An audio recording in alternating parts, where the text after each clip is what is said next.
Cheers, quaffers, guzzlers, swiggers, sippers, and all other good people out there, and welcome back to my channel, which tonight will feature a live stream because, basically because I've been on night shifts all week, so I'm heavily jet lagged and will not, wouldn't either not be able to sleep or would go to bed very late anyway. So I thought I'd just kill some of the time with some good friends. We've got Gilda, who's, I don't know where he went, but he went. And we've got my other very good friends whom I have actually never met in real life, but still my friends.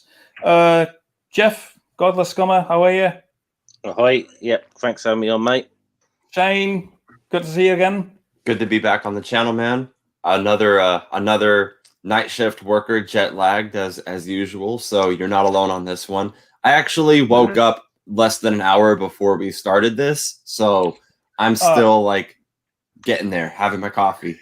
right, okay, yeah, and you don't feel much like drinking beer that early in the afternoon. I right now, no, I'm not in much of a drinking mood. No, fair enough. Hey, Gilda, there you are again. Yeah. And hey, Gilda, again, just for the audience here, what are you having tonight?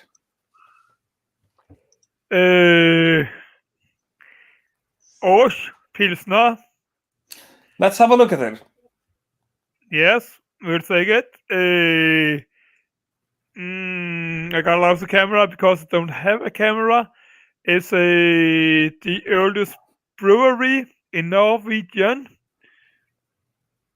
Okay, we can see it. They are not a very important things. They are not a part of the Carlsberg family. What's called the Carlsberg Group. Well, there are still some breweries out there who aren't. Yeah. With one of these is us from Norway. If I don't, I think they are from blah blah blah blah blah. If I had access to the same, but it's a Norwegian. Those brewery in Norway in Norwegian, and I think they are from Drammen actually. Okay, and they're not a part of Carlsberg Group. No, you did say that. So Shane, what were you about to say? I was gonna say if I had access to the same beer you guys have access to, I would probably drink a lot more. But I live in America, so that's one of the reasons I don't drink that much. Our beer is not that good.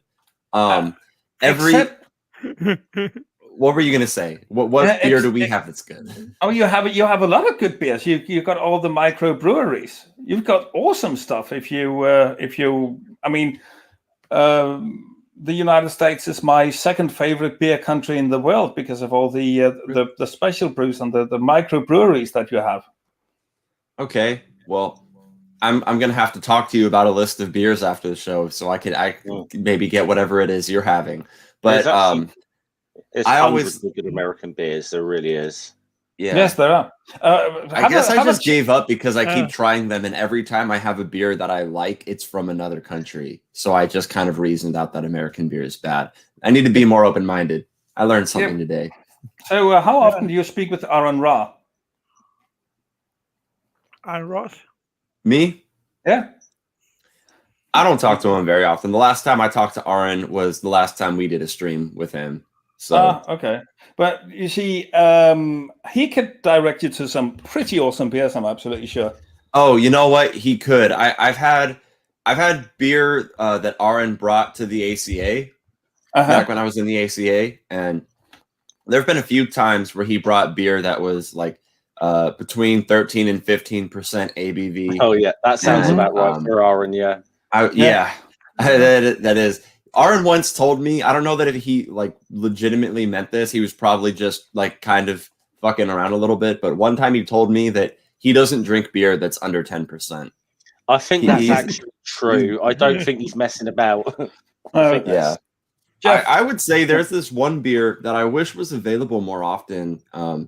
It's It's a Guinness, but it's a specific type of Guinness. There's something called a Guinness Antwerpen Stout. And here in the US, I can only get it in a variety pack where it's a 12 pack where 3 of the beers are that beer.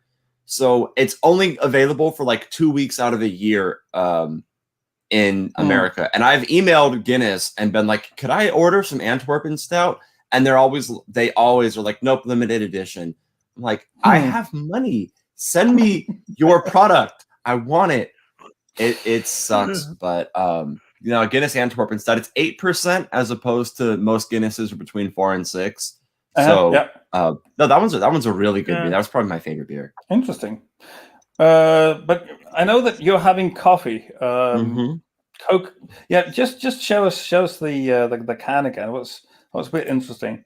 Yeah, I got myself there we go. Some coconut coffee, which is not as good as regular coffee. It's like an instant coffee. So now I'm drinking regular coffee because of the fact that I like it more. But this is actually really good stuff. If you're someone who likes coconut and you like coffee, I'd go for it. Especially just I told Kai earlier that as I was brewing my pot of real coffee, I had a cup of this while I was waiting for the real thing.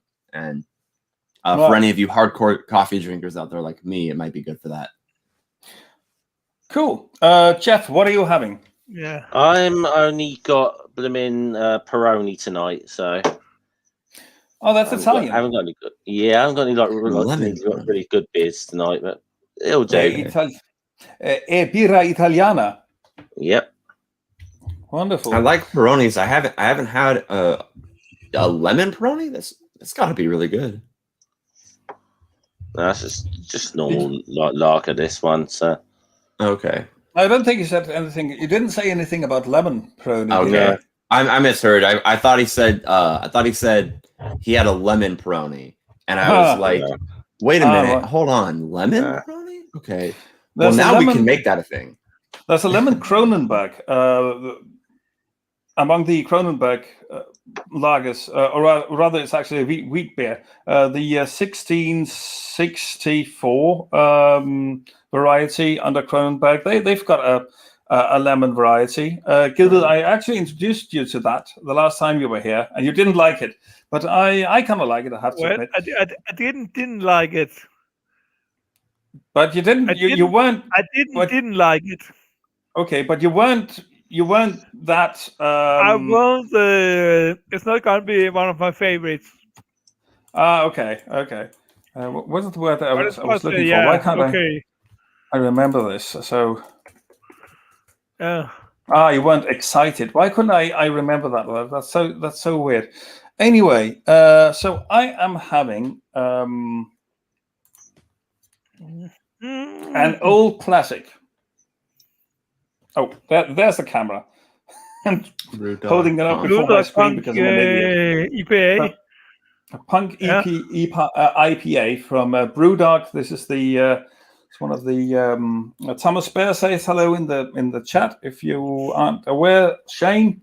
So this is one of the classics from the beer revolution, I guess globally, but definitely here in Europe. It's one of the earliest of the new types that was widely available after the beer revolution or during the beer revolution. So that's what I'm going to start with. For a bit later, I've got a local variety on the Limfjords Porter. This is ale. Yeah, this is an ale. This is a top fermented, so an ale variety of the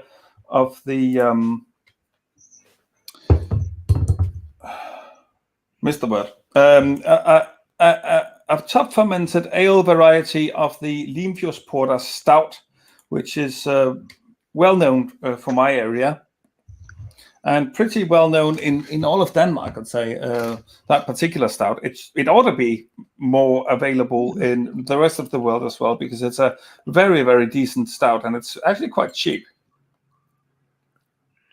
Nice. Every beer is cheap compared to Norway. Oh yeah. Oh yeah, that's awful. How much did you pay for that beer that you were drinking, Gilbert? with let's see. Let's see. I hope. I paid about. And fuck. We're saying that two people. Like one man in Denmark, one man in Norway, one man in the the UK, and one in the United States. So well, shall sell it in euros. No, well, it's I paid about 22 Danish kroners for that, which means about 3 to 4 euro, something like that. Yeah, so it's $5. Nah, it's not that much. Nah. About $4. Yeah, but it's about the same price, and you can go and have a not a decent beer, but a Tuba Classic. I think a Tuba Classic is 23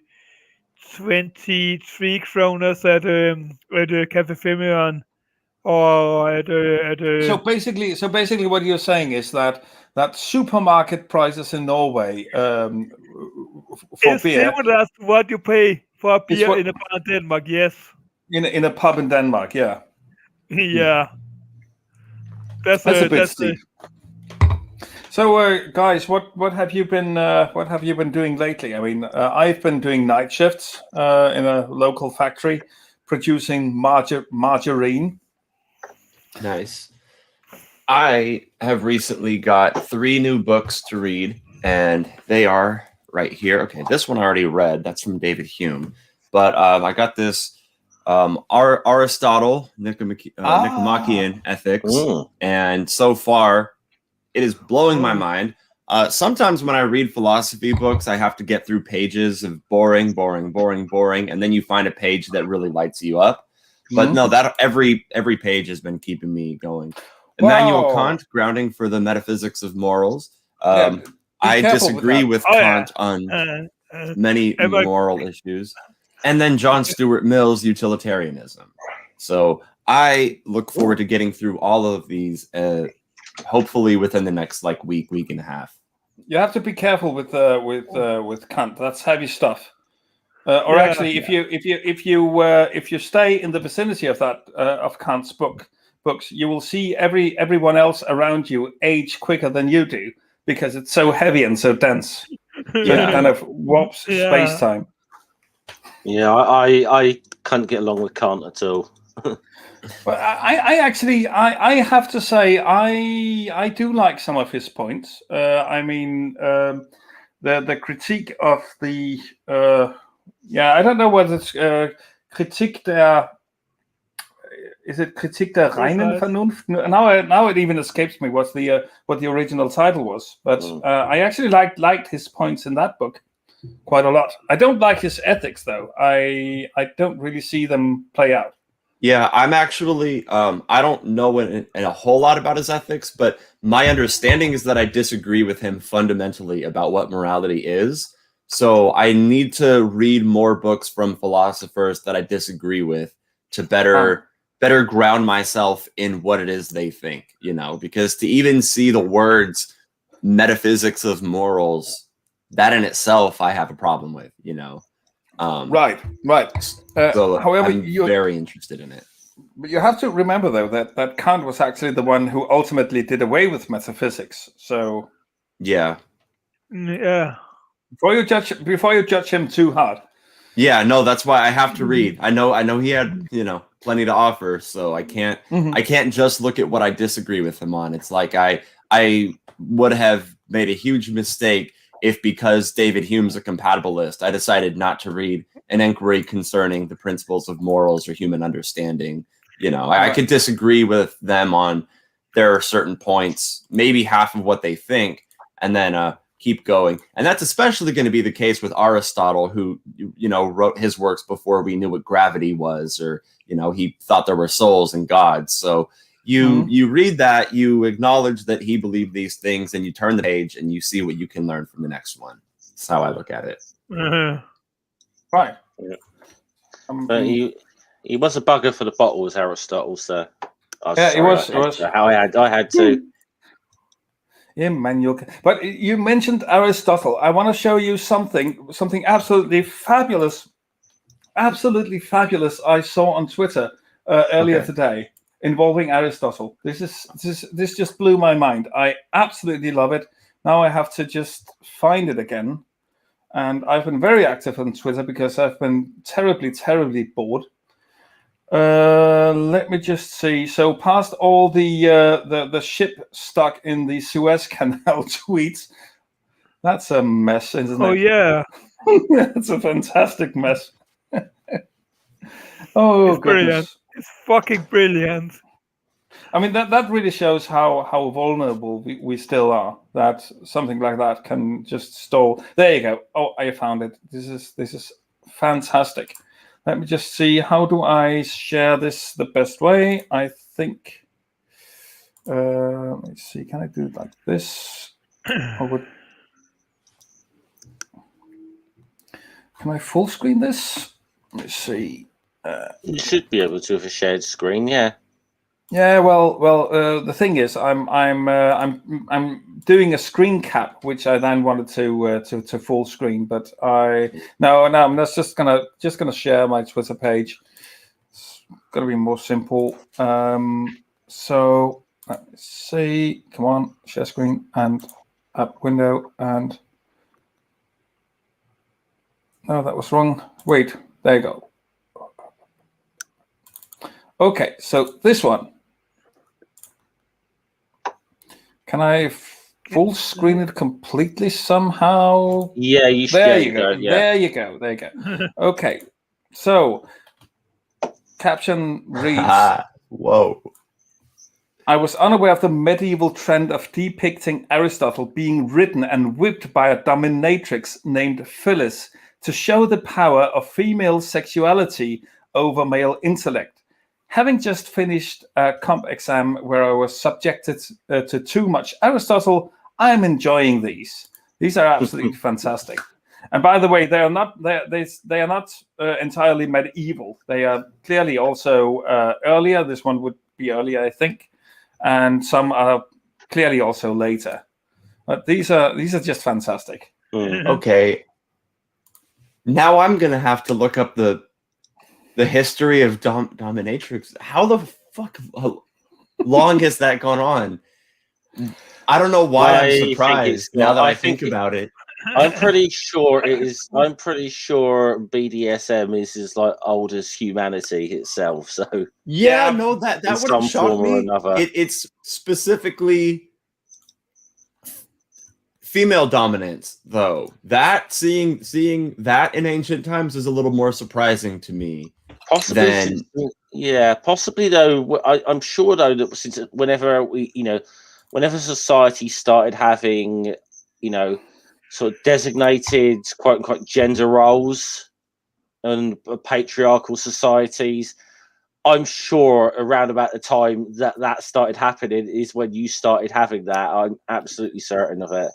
Oh, I hope I'm not getting a strike for showing half naked pictures of half naked women now. I don't think that's the type of nudity that would get flagged. I don't think it is, but you really can never know. Right. I'm taking my chances anyway. Yeah. Well, just take a picture of male nipples and put them over her nipples. Right. Exactly. That's a good idea. I really like. Actually, this one is my favorite, but I really like this one as well. So this is supposed to be Aristotle and a woman dressed clearly in is that Victorian age clothes or no? Rather, it's probably rather Baroque style. Looks a bit Renaissance sort of era. Yeah, it probably is. No, it's not Victorian. It's not that late. Yeah, I'd say Renaissance as well. Now that you say it, because the perspective of the faces is not, and the size of the hands. There are a couple of telltale signs that shows that perspective and stuff like that has not been completely refined as it was in the Baroque area. Yeah, but my perspective. So that's what I just wanted to show you. Now that you learn something new every day. Today I learned shortly after waking up that Aristotle had a dominatrix. So Yes, wonderful. this is why the YouTube right? community, we get out and we talk and we learn from each other. Sometimes you learn important shit, like ancient dominatrixes. You know. What I'm just going to do is I'm going to put the Twitter handle of that guy into the. Or actually, I'm going to put his Twitter profile into the. Oh, for fuck's sake! Can't speak today because I'm still jet lagged, tired. I'm going to put the link to the original tweet in the chat so that everyone can go explore for themselves if they like to. I thought I was going to spend the rest of the day after this stream studying Aristotle's philosophy. Now I might be studying his sex life. Might have kind of steered my night in another direction. I'm just actually very disappointed that years ago when Mark Steele did his Mark Steele lecture on Aristotle that he never picked up on this. It sounds like the sort of thing he would have had fun with. Yeah, that's a good reason to be disappointed. Yeah, would he though? Have I ever read anything where Marx even mentions sexuality? Not even nah. I mean, even his love letters. I mean, they got some of his love letters preserved for eternity, and it's just really, really boring stuff. And he can't help himself talk about societal issues and how he wants to make revolutions. It's a horrible love letter. I didn't actually say Absolutely. I said Mark. There's a comedian called Mark Steele. That's what I said. Right. He used to do these lectures on like historical figures that were quite funny, and he did one on Aristotle. He never picked up on that aspect of Aristotle's life, which is very much surprised me. Well, it does seem to be a thing that wasn't very. He did do one on Karl Marx, by the way, as well, which is quite fun, which is quite good. Okay, however, this thing with Aristotle being written by a dominatrix appears not to have been very known anyway. So nobody would pick up on that, I guess. Right. I mean, we have to. I'm going to look into all of the sources because I want to believe it, but I also have to, as a skeptic, sort of withhold confidently believing in that until I have. I think you've got to. I think it's one of those things that it might be very difficult to confirm that it actually happens. Yeah, but I want to see, because I certainly I can't know for sure, but I want to see what good reasons do I have to think this was the case? What would be some counter arguments? I might do a whole series about the sex life of Aristotle. I mean, this is huge. It is.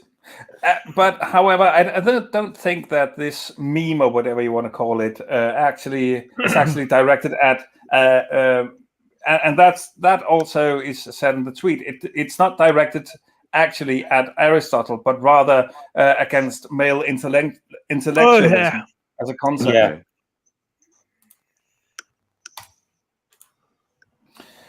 Let's see. So we've got a couple of people in the chat. Neil's in the chat. Hey, Neil. What's up, Neil? Hey. We've got Thomas Bear. We've got Jeff. What have you been up to? You know what? Not a lot in the past week or so, honestly. I'll be hopefully coming out of. I think there's start of April. We're kind of coming out of lockdown again, so I should be back to work. But I took a little break for a few days from doing videos and stuff. So probably be back doing stuff on Sunday. I think I'm doing on Noodle's channel this week. So, but I think even with that, we're just having more of a open sort of talk for people who've been fans of those streams if they want to come on. So if you're about hops, Yeah, sure. I'll see if I mean, I kind of lost. yeah. I kind of lost interest, or I simply haven't had the energy to make videos the past couple of months, and it's partly due to my unemployment. But now that when I was preparing for this live stream, and one of the things it's very strange because I was trying to kind of get into the mood to make videos again, and that's when I'm thinking of all the work that you have to put into it, and I kind of go, no, I can't do that. I simply don't have the energy. So, however, the little preparation I had to do for this live stream, and that was basically just making the background for the screen. I found out when I was sitting and doing it, I really enjoyed it, and I really like doing it. But when I'm thinking of doing it, I just absolutely hate it, and I kind of. It's one of those things where you kind of have to get in the zone and you build a sort of momentum. Where like once you get yourself doing it and you're enjoying it, it's easy to be like you were saying, you found yourself enjoying it. You like doing it. It's getting to that point and making habit of it that's difficult. But if you force yourself to do it at times when you don't really feel like it, you'll find yourself doing it a little bit more often. And I have the same problem that you just described. I mean, I need to get more content out as well too, and I'm working on that. But yeah, no, it's the same thing. Sometimes I'll find myself not being productive for a long time, and then once you're like, okay, why wasn't I doing this for the past 2 weeks? Yeah, right. I mean, I can't say too much publicly about it, but obviously Hops knows that Noodle and I have been working together for about 8 or 9 months now. We've just been doing these streams covering the old Asterix like kids' books, but actually looking at some of the actual history as well. And we are sort of planning something different because we kind of realised we work well together. So we're planning something a bit different because we're getting sort of near to the end of doing them now. We haven't got that many left to do. So we are planning something. We just we're sorting out a lot of the details at the moment. So it's a sad thing that, at least as far as I know, the Danish Valhalla comic books have never been translated into English. Oh, I've never heard of them. It's a Danish comic book which is basically about the Norse gods. It's absolutely awesome, and it's made by a guy who's called Peter Madsen. Yeah. So he has exactly the same name as not to confuse with the murder who killed the Swedish journalist Kim Wall aboard his U-boat. Slightly important distinction. Slightly. I'm quite sure I've got some of the comments. Oh, by the way, Hops, you got them? By the way, Hops, this Sunday is also the stream on One Ring's channel that we've been building to for a couple of months now.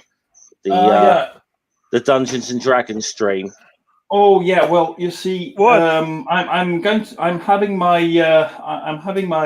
my kids this weekend at my ex-wife's little farmhouse out in the fields. I'm not sure if I'll be able to make it. I'm afraid. Oh no, well, no worries. But we've got the big Dungeons and Dragons stream that we've been building to for a while. The premise of it being the premise of this particular D&D game is that we are going to be going into a certain place to look for somebody's tax records. This certain place is called Dinosaur Adventureland. Yeah. So I mean, I think myself and Ring, we want to get on Whack an Atheist. That would be like a crowning achievement for 2021. Absolutely fantastic. Jeff, look, just tell me when it is, and I'll see what I can do. Because maybe I could participate, but I as far as I remember, Ring usually airs this in some time in the afternoon. Yeah, I may have to look after my kids, but then again, my kids are I mean, they aren't that small, so maybe we could figure something out. Yeah, I'll have to talk to Ring, see if he's got room, because I don't know how many people he's got or whatever. Right. But the asterisk thing is just before that, as you know, sir. You know the time we normally run those. I'll definitely watch. I found some of the comic books that I was talking about. Oh yeah. So, What? yeah. Here we go. Well, That's that's yeah. If they That's the haven't been Midgard serpent. translated yet, that does leave an opportunity for you. Right. I like the art on that, or the cover of that already. Yes. Yeah. You're counting back in time. You're counting back in time. So this is actually Number 3, right? an older version. Yes, exactly. So this is Odin. You can see he's missing one eye. This is Thor. Over here. This is Thor. The red head before. Yeah. Exactly. And this guy over here is Loki. Yeah. These two guys are Vile and Ve. They are Odin's brothers. Odin's brothers, yeah. So they've all been shot in. What's that album about, Kai Franke? I mean, HubSpot. You can call me my name. It's not a secret. Okay. But what's exactly that album? You remember what that is about? Yeah, it's the Wager of Odin, or whatever it's called in English. I don't know the name of that myth in English. Is it a myth? Yes, they are all myths, Gilded. It's not reality. Yeah. Sorry to break it. So sorry to break it to you. You were lied to. But me, never. Wait. No, sorry. What do you mean?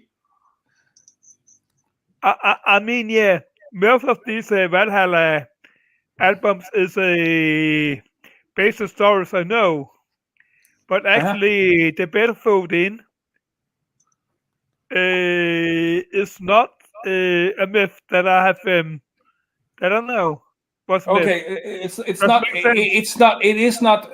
is not one of the more. He's betting if he can get the 3 best warriors. Or these, what they call Yes, exactly. He wants to find the 3 best warriors in Midgard, and it's something about they can beat the gods in mightiness or something. Something like that. But however, the album, which is named after that myth, this one is actually more like a hodgepodge of a lot of smaller myths and legends and stuff like that it kind of just bungled together in a larger narrative, which circles around this myth. There's very very many adventures. I mean, there's there's Odin's taking this snake. Yes. They give it to blah blah blah, and wait to. Yes, the story about Ragnar Lodbrok is there. As well? I forgot the title, but yes. I was just reading there. Apparently, they've been translated into a few languages, but English is not one of them. So, Norwegian and Swedish, I'm quite sure. Probably Finnish as well. Maybe German, I'd guess, but possibly, yeah. But I mean, just have a look at the artwork. I mean, it's not just, and you see. Oh, let me just full screen myself. That's off. There you go. There we go. I was going to say just in the cover art, I thought that's some lovely artwork. They've got Valhalla. And you see, if you gorgeous artwork, and if you talk about the comic book character Thor in Denmark, it's much more this guy we are thinking of than the Thor from the Marvel comics. Yeah, actually, well, the Thor from mythology is always described as sort of having red hair, having red hair and a red beard, and he's certainly not Chris Hemsworth, Right. I think there's even a I think there was a meme of the Thor, this Thor, wrestling and winning over the Thor from the Marvel Universe. But let me just see. Thor beats Thor. Yes, exactly. Yeah. I got 50 on Thor. No, I can't find it. Or it may not actually have happened. I may just be imagining things. Yeah, I know, because I was discussing this with a friend I've got from Finland, and as much as I love Finnish people, this guy did not know about the Danish Valhalla comic books, so I had to teach him about the proper Thor. Just yeah.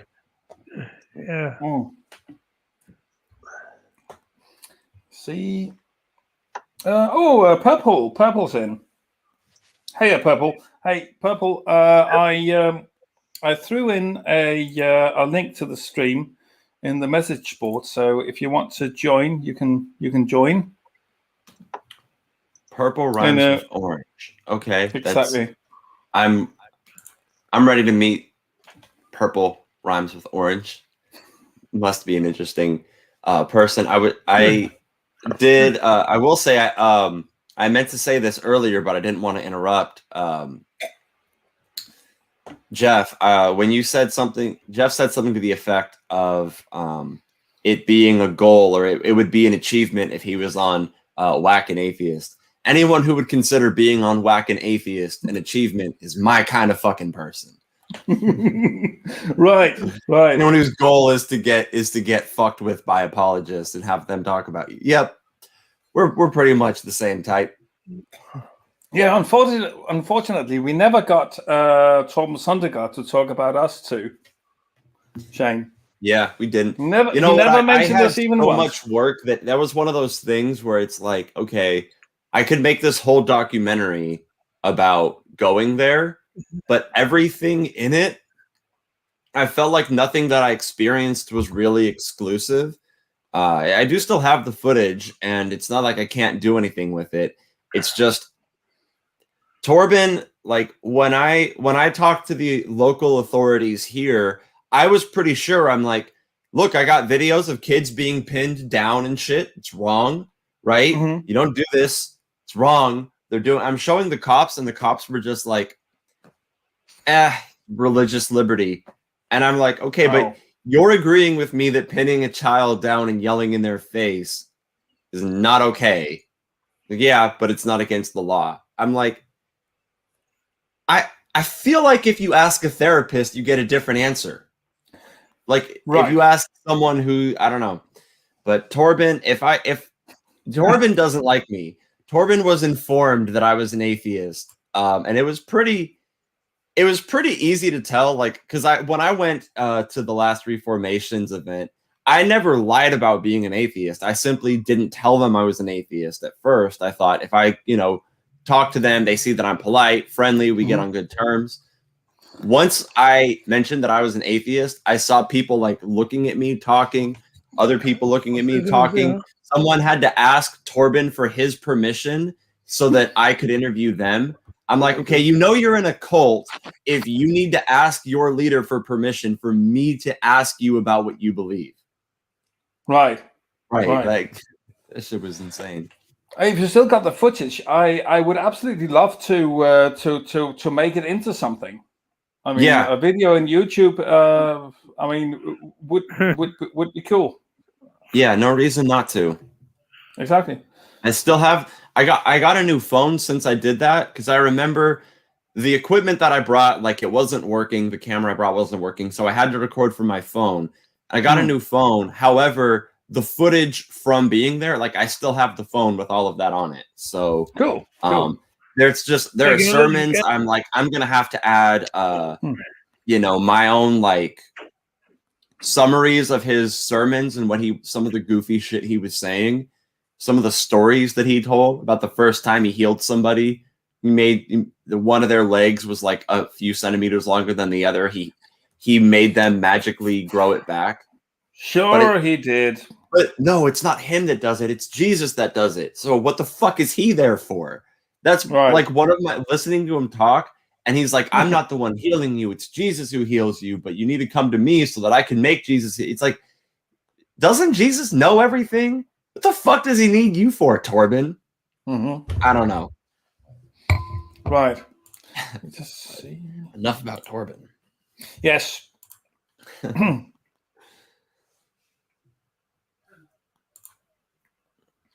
Okay, let's see. If there's anything happening anywhere. Yeah, I wanted to have asked Gilbert next what he had been up to, but now he kind of left us. But I finished my my first. No, I didn't. I didn't quite finish it yet, so I've got. Forgot about the cup. I was going to go refill my coffee, but then I saw that both of them were off screen, and I didn't want to just leave you hanging with nobody. Oh, I can do. I can tread water, as we see in Saint Denmark. Hubert could entertain you for a minute while I refill my cup. I'll be back in a minute. Yeah, no problem. So now that I'm all alone here. Gilbert, now he's coming back. That's good. Hey, Gil. So, what have you been up to? What are you doing these days? Peeing. Yeah, of course. I mean, you have to. If you have to, you have to. We don't want you. We really don't want you to do that on stream. Then definitely, my channel will get a strike. What up to just working. And because of all this corona stuff, with in the red area, we have corona at my job. I work in the kindergarten, and so it really sucks, and everything is closing down. And I did found a bar actually. Are we just Danish here? Or? Yeah, we're the Danes now, but people are watching from all over the world. So let's keep it in English. Okay, so yes. So actually, I actually have found this some months ago. I found not a pub but a cafe close to where I buy my food, and they was sending the English football. Very nice place. Not a drinking place, but a cafe. So go there and have a coffee and a pint. But now, some months ago, they were closing down. Actually, 1 month ago, this place was closing. Mm-hmm. And now there's a Kiwi. It's a Kiwi supermarket store in all around the world. Kiwi. Yeah, we used to have them in Denmark, but we don't anymore. You have them in Denmark, no? No, not anymore.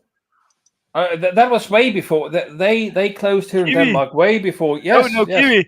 Kiwi, they're right in the green. Yes. They used to be in Denmark, but they closed down, and that would have been. I mean, at least before I moved out of Copenhagen. I'm quite sure also before you moved to Norway. I'm quite sure there is a Kiwi in, but never mind. Oh. Now my local cafe where I used to watch football is destroyed because all part of this center who was there where the cafe was is made into a big shopping not shopping center, but it's a big Kiwi. I mean, like net to what's called in English? A supermarket. A supermarket. Yes, of course. A fucking supermarket. At least I found a place to watch football and have a beer and find some new friends. I just moved come up here for about 3 months, 4 months. Never mind. And that's fucking closed to be a supermarket. A supermarket. Yeah, that sucks. Yeah, that sucks. Hey, Purple. How are you doing? I'm doing fine. Yeah, we don't get to chat much with the time difference in my weird schedule. Nah, not that much, but here we are. So, Shane, meet Purple. Hi, Good to Purple. meet you, Purple. What time zone are you in? I'm in the U.S. Central. I'm right in the center of North America. Oh, okay, so we're in the same time zone. It's 5:47 where you are. Oh, yeah, I'm in Minnesota. Okay, yep, same time zone. Jeff, you've met Purple, right? Oh yeah. Oh, yeah, Jeff's on my streams on a regular basis. Yeah, Okay. I'm fairly regular on Purple streams, sir. Cool. I'll have to check out your stream after this. What do you normally talk about on your streams? It's more just casual hangouts. I start each one with an obscure holiday, but we generally don't stay on topic very long. Okay, So just kind of whatever anybody wants to talk about. cool. Pretty much like this live stream. Yeah. Yeah, I mean, that's so part of good. what I was thinking. Yeah, so I do Exactly. that every Wednesday at noon and every Thursday at midnight Central Time. Okay. Yep. And so the reason why I'm having this live stream, if you haven't heard yet, Purple, I've been doing night shifts all week, so I'm completely jet lagged and not at all ready to go to sleep. While it's 10 to 12 here, Yeah, in Denmark, but I don't Yes. feel the least bit tired, even after 2 large beers. The second of which I've been having here on stream. Yeah, because like our clocks are going forward on like Sunday, and you in America, your clocks went forward a couple of weeks ago, didn't they? So yeah. Yeah, it's like a week and a half, 2 weeks ago. Our clocks are going forward this weekend. yeah, I absolutely hate when that happens. And we were supposed to actually do away with it in the whole of the European Union, but now that seems to have been postponed indefinitely. And it's, I mean, that doesn't affect us anymore anyway. So 'cause we're officially out now. So, but you still do it. I mean, you really should do away with it now that you got the chance. Yeah, it doesn't serve any purpose. Not anymore. Right. It used to, but it doesn't anymore. So, and I mean, I've heard, I haven't checked up on it myself. I have to admit. So it's all anecdotal. It's all hearsay. Still, what I've heard is that the change from regular time to light saving time is actually way more costly than it would be not to do the whole thing. Measured in lost working hours, stress that causes illness, material damage from people hitting wildlife on the roads because the wildlife is used to cars not being that early, appearing that early in the morning. Stuff like that. So. They really should do away with it. There's a significant increase in both auto accidents and workplace accidents, especially the 2 weeks immediately after. Mm-hmm. Yeah. So, I mean, for fuck's sake, just do away with it. I have to rinse my glass before I have the dark ale because going from an IPA to a dark ale, that's You want to rinse that's a that. bit of a leap. So a minute or two, I'll be right back. All right, we'll try to stay interesting for a minute or two while you're gone. It seems pretty much everybody generally agrees we should get rid of it. So I'm just wondering, who is it that's holding on to it?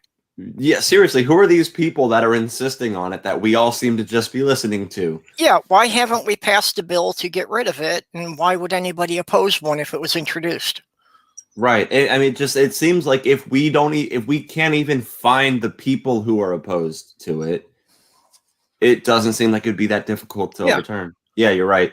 Yeah. And, anytime it's brought up, can you remember anyone saying it's a good idea or having some reason to defend doing it? No, I can think of people coming up with explanations, but most of the time their explanation is followed up with something to the effect of, why the fuck are we doing this? Yeah. So, yeah, no excuses. Yeah, And you'd I think really- it's I haven't something heard a that the good reason for politicians it. could get behind to pass because it's not controversial. Yeah.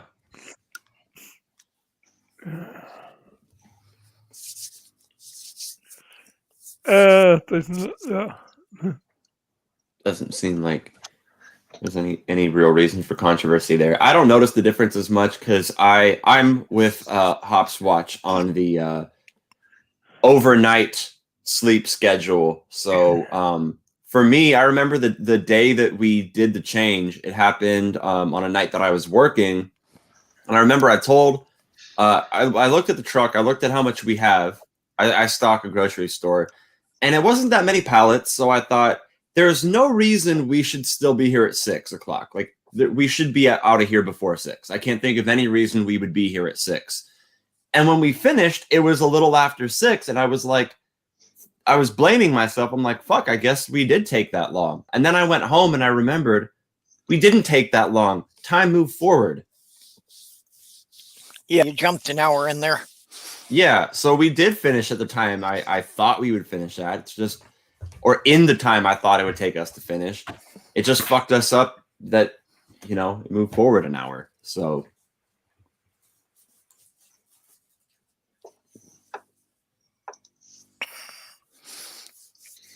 Just a few seconds more. Okay, Let's suggest then. No, let's take a so, working yeah, pass. yeah. Oh, by the way, yeah, just because I was listening in whilst I was away. Thanks for the kind words there, Shane. Yes, that would be my that would make my year to get to be on Kent Hovine's Whack an Atheist. It really would. I'm with you on that, man. Like, yeah, definitely some similar personality type to just wish that you would be the atheist to get whacked. The problem is, I've got a feeling. I said I'm in with half a chance, but I think my channel might be a little too small for him. But I know he doesn't. I know he doesn't tend to like the British YouTubers too much because I think a few of the Brits have been targets of him. Simon Dan several times now. Conspiracy Cats. Conspiracy Cats too. Oh. Rachel Oates on a number of occasions. He was a complete asshole for her as well. Of course he was. Yeah. Oh goodness, that's awful. I can't even imagine what he would have exposed her to. Yeah, I remember when he was kind of I guess I would just say harassing and just like talking about Rachel Oates and thinking to myself, like, you are trying so hard to debate someone who's not interested in you. Do you know how frustrating that is as someone who would love to debate you watching this? Like, watching you try to debate someone. If someone says no to the debate, I don't see why you would keep trying to pressure them. Well, I mean, he did a similar thing with Simon Dan, didn't he? And the thing was Simon Dan made him a counter offer. He says, I'm not going to debate you on any like YouTube stream. He says, but he says, here's the counter offer. It says, if you it says to Kent Hovind, if you take like a GCSE science test and just get a passing grade, he says, I will come out of my own expense and have a debate with you live in Dinosaur Adventureland in front of your own people. That was awesome. And then Hovind was like, I'm not taking any of these science tests. The evolutionists I'm not taking a science test. Yeah. not the ones that the evolutionists come out with. Yeah, right. Dr. Kent Hovind. Kent Hovind. Kent Hovind. Oh my goodness. Yeah. But but then he did one that I saw something the other day because he did sort of on Simon Dan again, and just the butthurt about how many subscribers Simon Dan's got from Kent is so brilliant. If people, I just want Christians to stop and think about the fact that it's a little bit odd that academia and Christianity seem to be at crossroads all the time. They seem to not be compatible. What is it about academia and Christianity just not being compatible? Well, especially when it's like young Earth creationism or something. Yeah. Just, especially with them.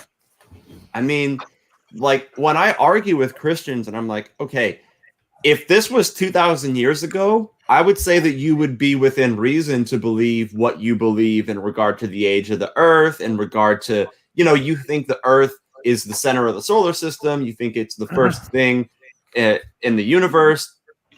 When we had limited knowledge, sure. But now, like, why the fuck would you think that?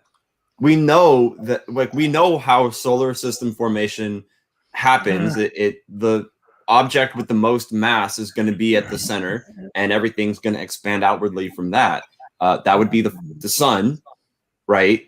So we can look at this solar system. We can look at the formation of planets and other solar systems, and we can go, yeah, no, for sure, the Earth cannot be older than the sun. We can prove that it can't be. And people are like, no, Earth is the center of the universe. Or if they don't think that, they still think Earth came first, then the sun, and everything's based off of us. And even the Catholic Church finally admitted Galileo had it right and pardoned him.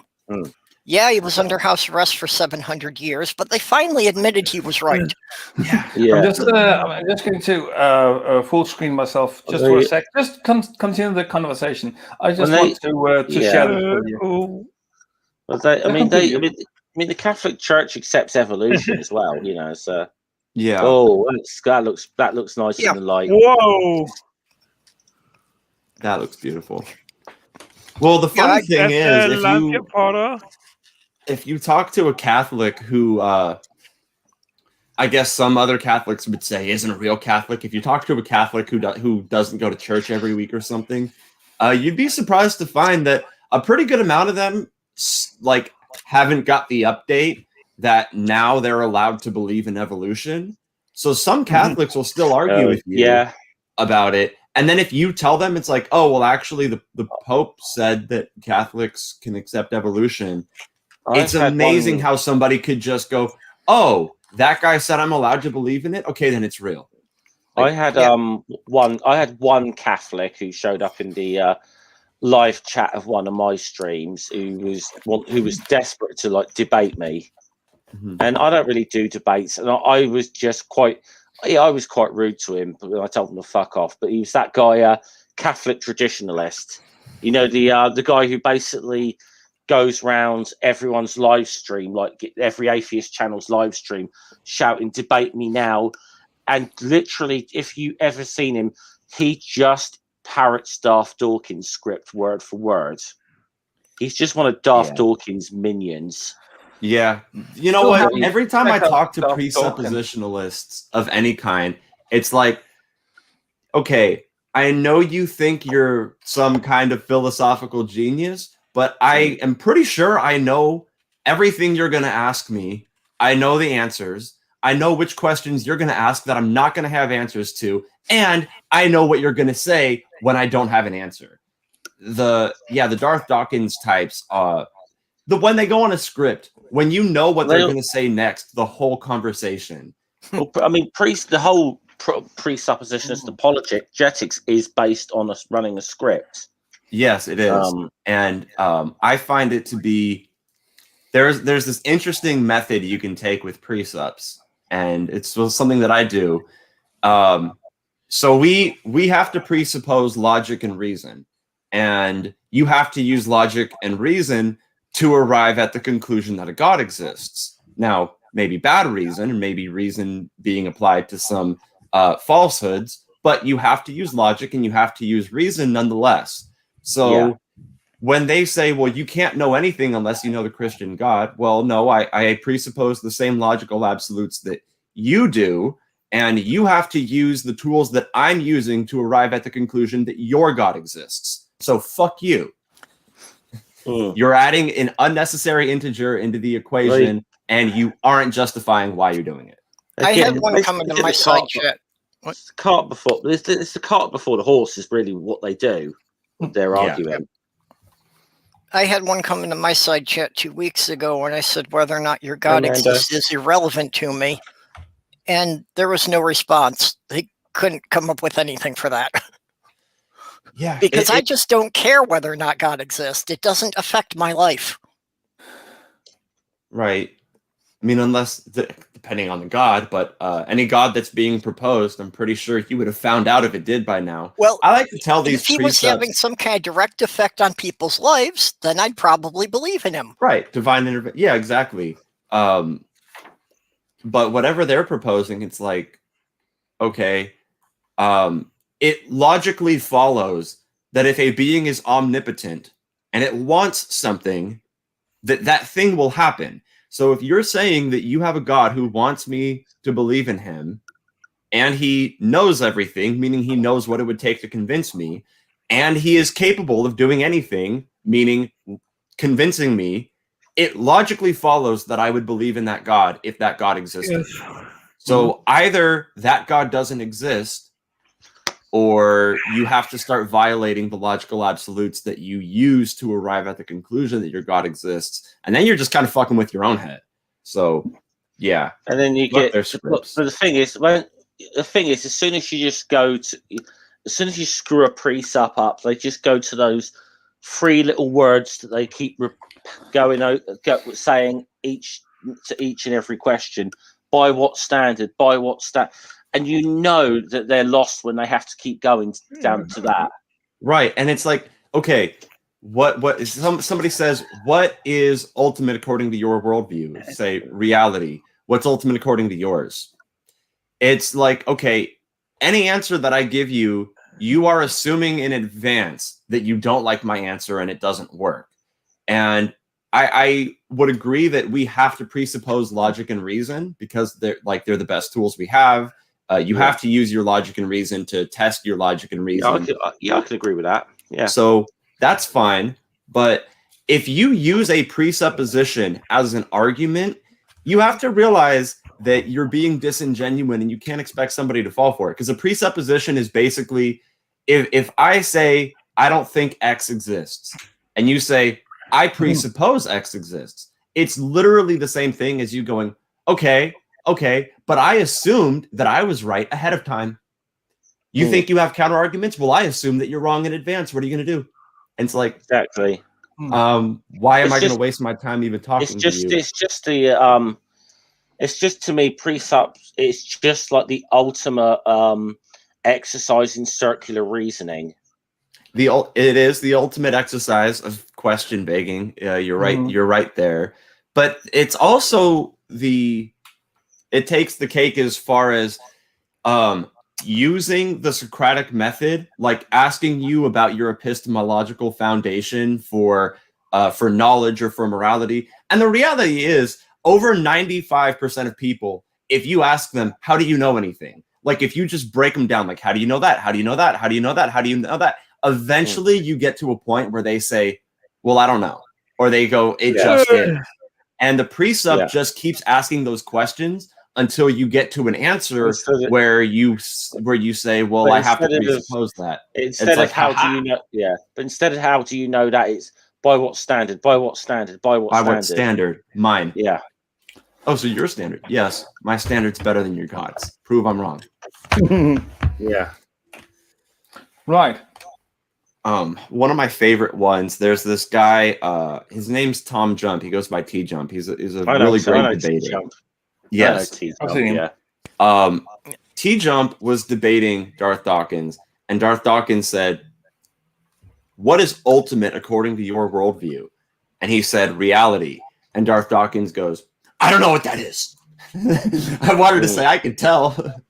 One sec, I think someone's at my door. I'll be right back. Oh my God. Oh my God.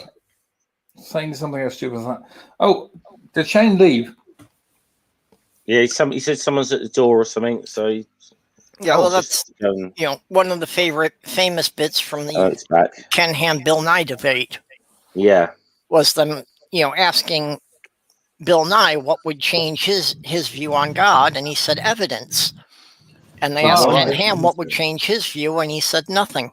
Nothing. I don't care what the topic is. If you ask two people on anything, hey, what would it take to change your mind? Person says evidence. Other person. Oh yeah, sorry. What would it take to change your mind? Nothing. I just said we have had a correction from the live chat. Mama Atheist is right. Yes, we don't refer to him as Darth Dawkins. His name is in fact Asshole 104. Asshole 104. Why 104? I don't know. There's 103 assholes before him, I guess. Yeah, I want to know who are these 103 assholes before Darth Dawkins that I need to get to talking to. I was thinking he was the 4th level class and asshole. 4th level class. You know, you start out with 101 and you go up. There's a hierarchy of assholes. Yeah.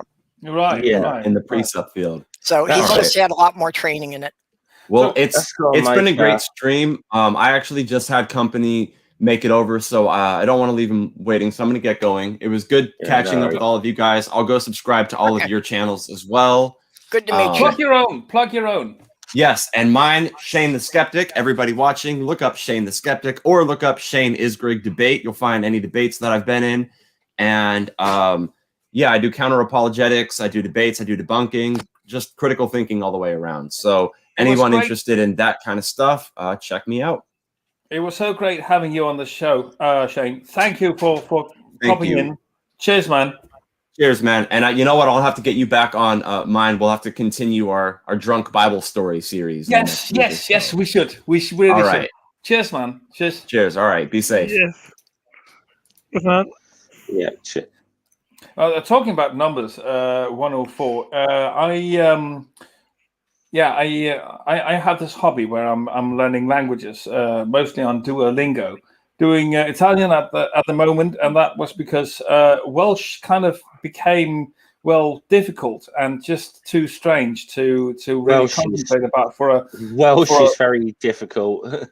Yeah, it's actually not that difficult from a structural and grammatical standpoint, and also actually not from a reading standpoint. You see, if you listen closely to what Welsh people speak, and if you know about the Welsh alphabet, exactly how it works, they actually pretty much say what you're supposed to write. So in that respect, it's actually relatively easy. And I mean, Irish, another Celtic language, is way worse. It's their system of spelling is absolutely impossible. And yes, you're absolutely right, Amanda. Denmark was invaded by Italy, which was apparent from my Twitter post the other day, where I said, "Buongiorno, amici e amiche. Come state?" Anyway, one of the last things I learned when I was having a go at Welsh the last time were the numbers, and I learned how to say 666 in Welsh, which is actually an very important. Which is an absolutely fantastic thing to say in Welsh. So it's, brace yourselves, it's chwech and chwech. Who wants to have a go? I can't even speak Welsh, so I can't get that sort of. I can't really get that. Many years ago, I tried to learn a bit of Welsh just for background for a character I was writing. Unfortunately, I didn't know anyone at the time who actually spoke it, so without hearing it, it was pretty much impossible. Sometimes I know when I hear some of the old English, which is more of a Germanic language, it does have some sort of twinges of Welsh sounds. Not necessarily the words, but certainly some of the soundings, the way words are pronounced. Because I think most people got this real conception that Old English is the sort of like Geoffrey Chaucer sort of stuff. No, that's more Middle English. I mean, Old English is we barely recognise really as the English language today. The thing that is closest to early English today is the Frisian language. Yeah. which is kind of close to Low German. Und ich schnacken in Deutsch bitte Plattdeutsch. Well, I understood most of the evolution to the more modern English had to do with the French influence. Yes. Schnackst du auch Plattdeutsch, Pebble?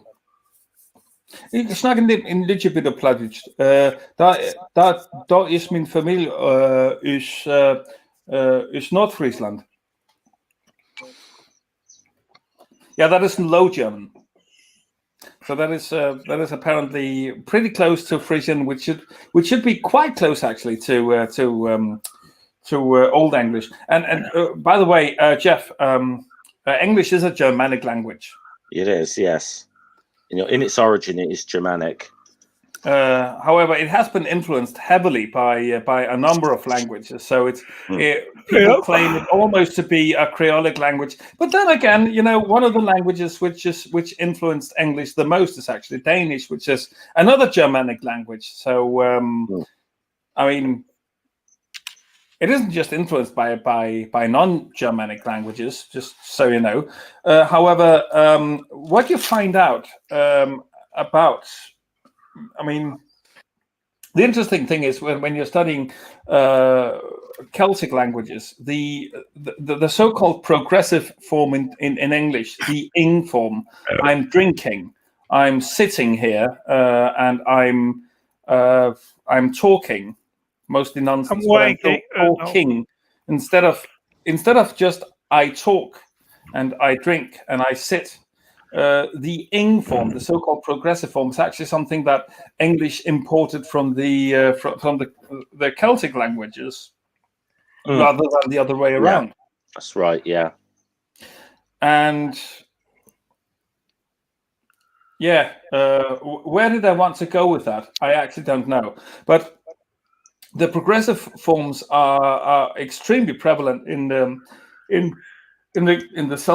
Celtic languages, and your first thought would be, oh, that's because they're influenced by English. No, it's actually the other way around.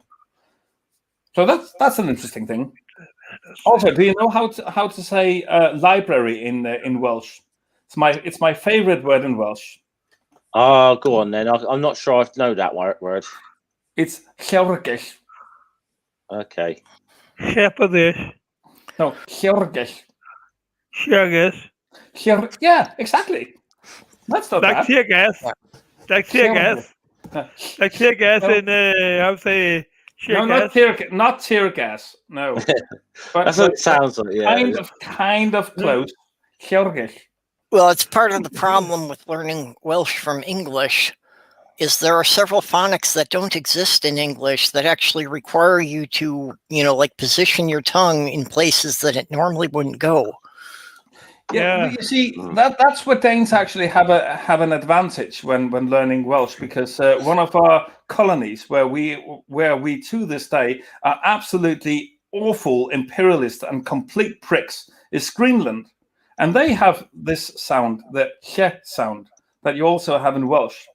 So we would have, if we have just had a little bit of contact with people from our colonies, we actually know about this sound, and we're able to pronounce it. That's right. You still own Greenland. You wouldn't sell it off to Donald Trump, like you wanted. No, and actually, I think because there is a lot of hate for good reasons between Danes and Greenlanders because of the colonization and stuff like that. But actually, I think we moved a little bit closer because of that. We kind of, we have our differences and all that, and we kind of live with that because if I understood the reporting on the case, if there was one thing the Greenlanders would want to happen, even less than being ruled by Denmark, it was being ruled by the United States. As this Irish reporter said when he went there while the case was rolling, he reported something like this. So the Greenlanders, opinion on USA taking over Greenland is a bit diverse. Some people say no, while other people say no. It's probably. I think the Greenlanders probably have the opinion of, the Danes are arseholes, but they're our arseholes, so we'd sooner them than the Yeah.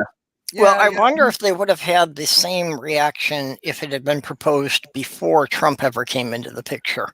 That's a good. That's an interesting question. That's actually an interesting question. I think it was Trump, definitely.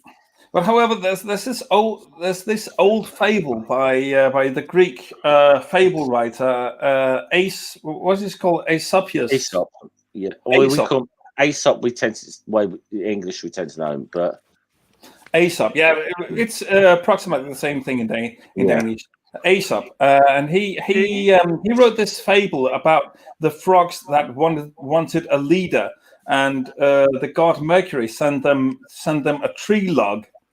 Which they then could make their leader, and the frogs absolutely hated the tree log and kind of made fun of it, soiled it, and all this stuff. So Mercury got angry at them for not accepting the glorious leader that he got them, and sent instead of a snake that ate all of them.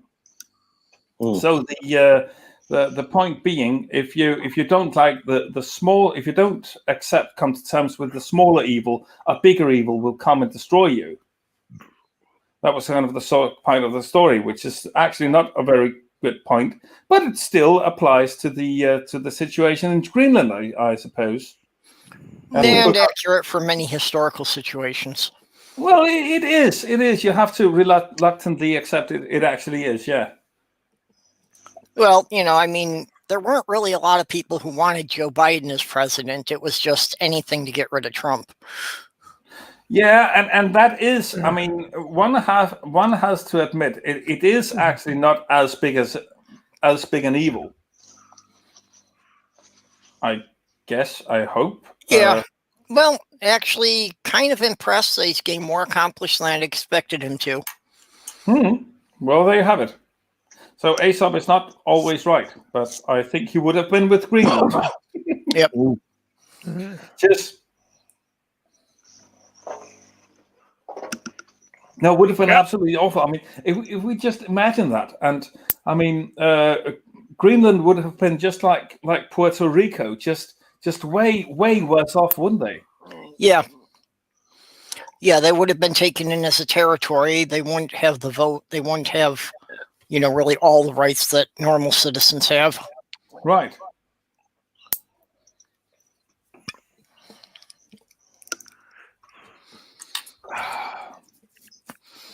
Actually, this is quite good.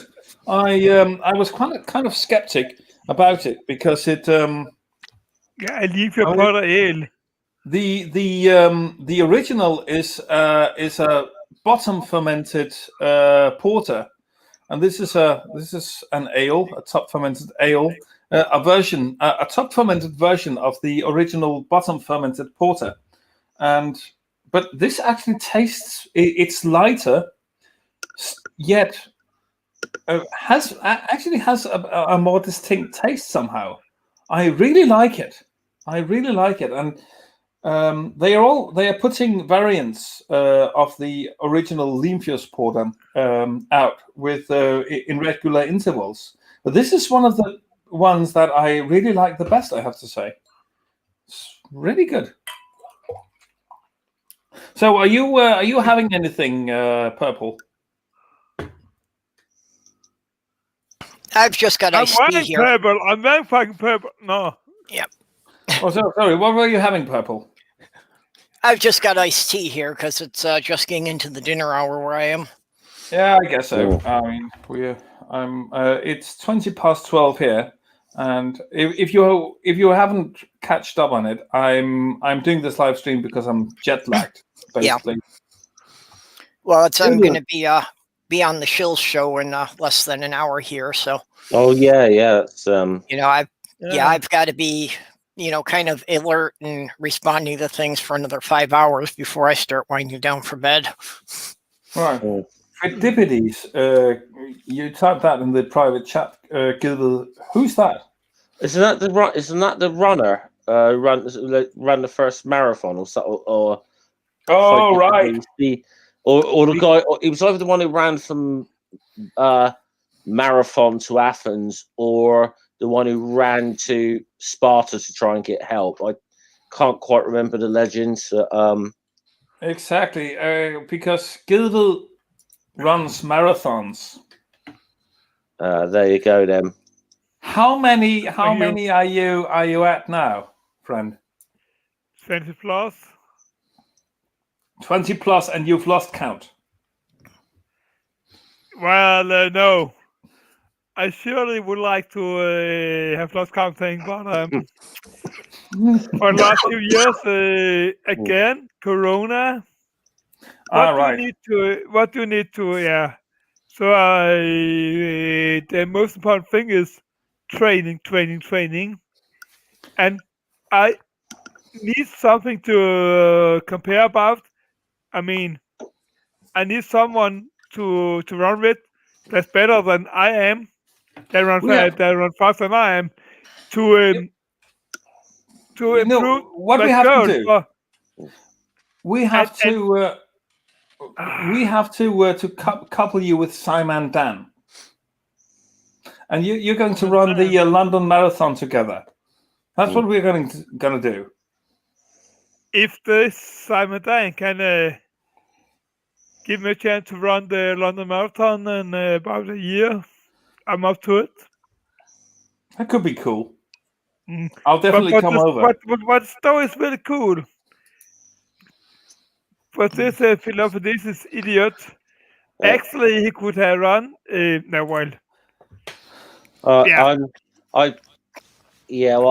love a chance to talk to Simon Dan at some point, because I actually found out he supports the same football team as me. So we've got something. He's Southampton supporter. Cool. I really like Simon Dan, and the one thing that I like, I guess the thing that I like about Simon Dan the most is Simon Dan. It's just him sitting there speaking. Yeah. I mean, his format is so simple, yet he has 200,000 plus subscribers. I think he's over 400,000 now. Yeah, But it just goes to show, if your content is of a good quality, you don't need a lot of production. You can just be you speaking. 424,000 he's at now. Wow. That's insane. 400,000. How much does just Jimmy Snow have? Jimmy Snow's not far off that now. I mean, I don't watch Jimmy much these days, I've got to be honest. So he's at 400,000. So Simon Dan's got a few more than him. But I think Dan started after Jimmy as well. Yeah. Well, which is, I mean, considering really that Dan sort of started off debunking flat Earth, really, and you think there's only so much, you could go with that, and he just does some very good content. Yeah, I mean, Fight the Flat Earth is, as someone said, kind of scraping the barrel now. Yeah, I mean, I do watch FTFE. I do as well. I absolutely love and adore his channel. But it is. But I think this is why, he and Team Skeptic were sort of like a double act for a few months, weren't they? And I think this is why, this is why I think Team Skeptic said, look, it's kind of sort of said, look, to FTFE, there's no hard feelings between the two of them or anything. It wasn't a big fallout, but I think he realised, look, I want to do other stuff than flat Earth. It's like, and he has done for months. I mean, he has taken on COVIDiots and Karens being COVIDiots for a long time. What I've noticed that FTFE is doing, he's kind of coming up with new concepts to deal with. I mean, he's got this new quiz show, and it's hilarious. I I absolutely love it. he seems to be, because like I said, it was like he and Team Skeptic were doing this double act for a while. It seems like he's sort of done the same other thing with Red's Rhetoric at the moment, where like he's having Red's Rhetorics on the channel very like regularly doing the like debate shows type things with him. Mm-hmm. Yeah. Which I mean, to be honest, if you want to spank a flat earther in a debate, Red's Rhetoric's probably your go-to guy. But right. Well, or FTFE. Yeah. I mean, they are dumpster fires. Flat Earth debates are absolute dumpster fires. But I think they're this is the problem. That I like lots of the big name flat earthers don't want to do debates anymore. Like Bob Nadell, Jeranism, those sorts. They are not going to do.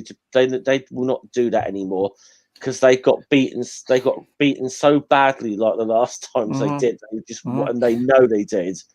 They won't go near it anymore. And let me just try to do this impression here, and just have to work myself into it just a bit here. And Eric Dubay would never do anything like that. God, Dubay, I've asked Greater Sapien whether he would hire me to read the comments from Eric Dubay, or rather the lines from Eric Dubay on his videos, because he's taking on Eric Dubay's 200 proofs that the earth is flat right now. So I was asking him if I could read the lines that Eric Dubay would be saying. Oh boy, Dubay. I absolutely hate his kind of shaky, low-key voice. But why is he speaking like this? I simply don't understand. It's absolutely horrid to listen to. So why would I speak this way, even? Why am I torturing myself like this? Yeah, it has a kind of weird, creepy tone, kind of like not the main villain, but the main villain's right-hand man. Yeah, you're probably right. He'd be mini-me or something. Yeah. Not like another one that I absolutely love to parody. Mark Stephen Lett from Jehovah's Witnesses governing body. Did you know who that guy is? No.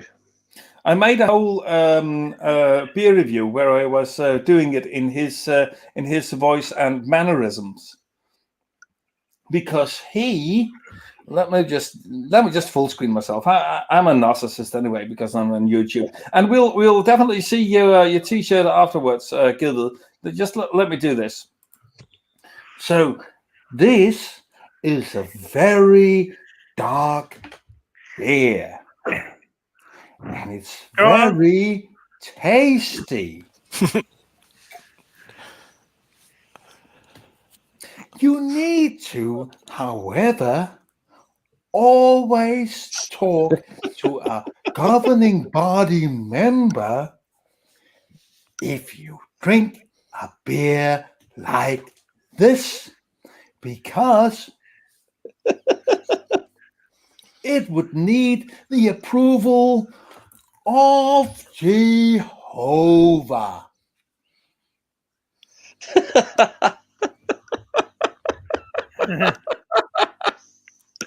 That was brilliant. Although to be fair, really that also sounds kind of like Black Sofa. Are you following what's his name? John Cedars. His real name is Lloyd Evans. Lloyd Evans. Lloyd Evans. He regularly shows spits with Mark Stephen Lett. Yeah. So he's my favorite person to do impressions of. Hey, Gilbert, what was that T-shirt you were trying to show? I'll full screen you so you can show it properly. Yeah. Then I just have to. That's beautiful. Yes. That's yes. around 100 years. Yes. It's here, right? 100 years. Okay, Yeah, cool. 100 years. Well, it's more like, yeah. That's the 100 years shot. That's beautiful. That's beautiful, man. Okay. Yeah. So that's the logo of our favorite favorite team. The thing is, they do some playoffs. I'll just show you something. Somewhere on the bottom here. Go on. It's 135 years this year. Oh, nice one. That's Southampton. Nice one. Yeah. But do we know the club? Southampton Football Club. No. But so what was I about to talk about? Yeah, football, exactly. of course. Our team guild, they were going to do some playoff games with a number of teams from northern and northwestern Jutland, where I'm actually situated, where I'm actually living now. So, but all of them are going to be played in Copenhagen. So I was kind of grumbling. Oh, for fuck's sake! Why do they have to play them all in Copenhagen, where I can't go, where it's so fucking far away? And then I remembered. Oh yeah, COVID. No, but it's going to be on the stadium anyway, so it doesn't really matter, does it?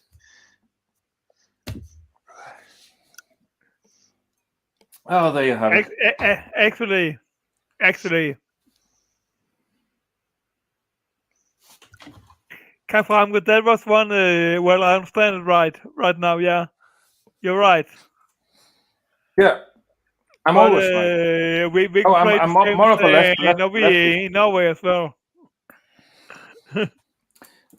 So just a second. But I did check yesterday.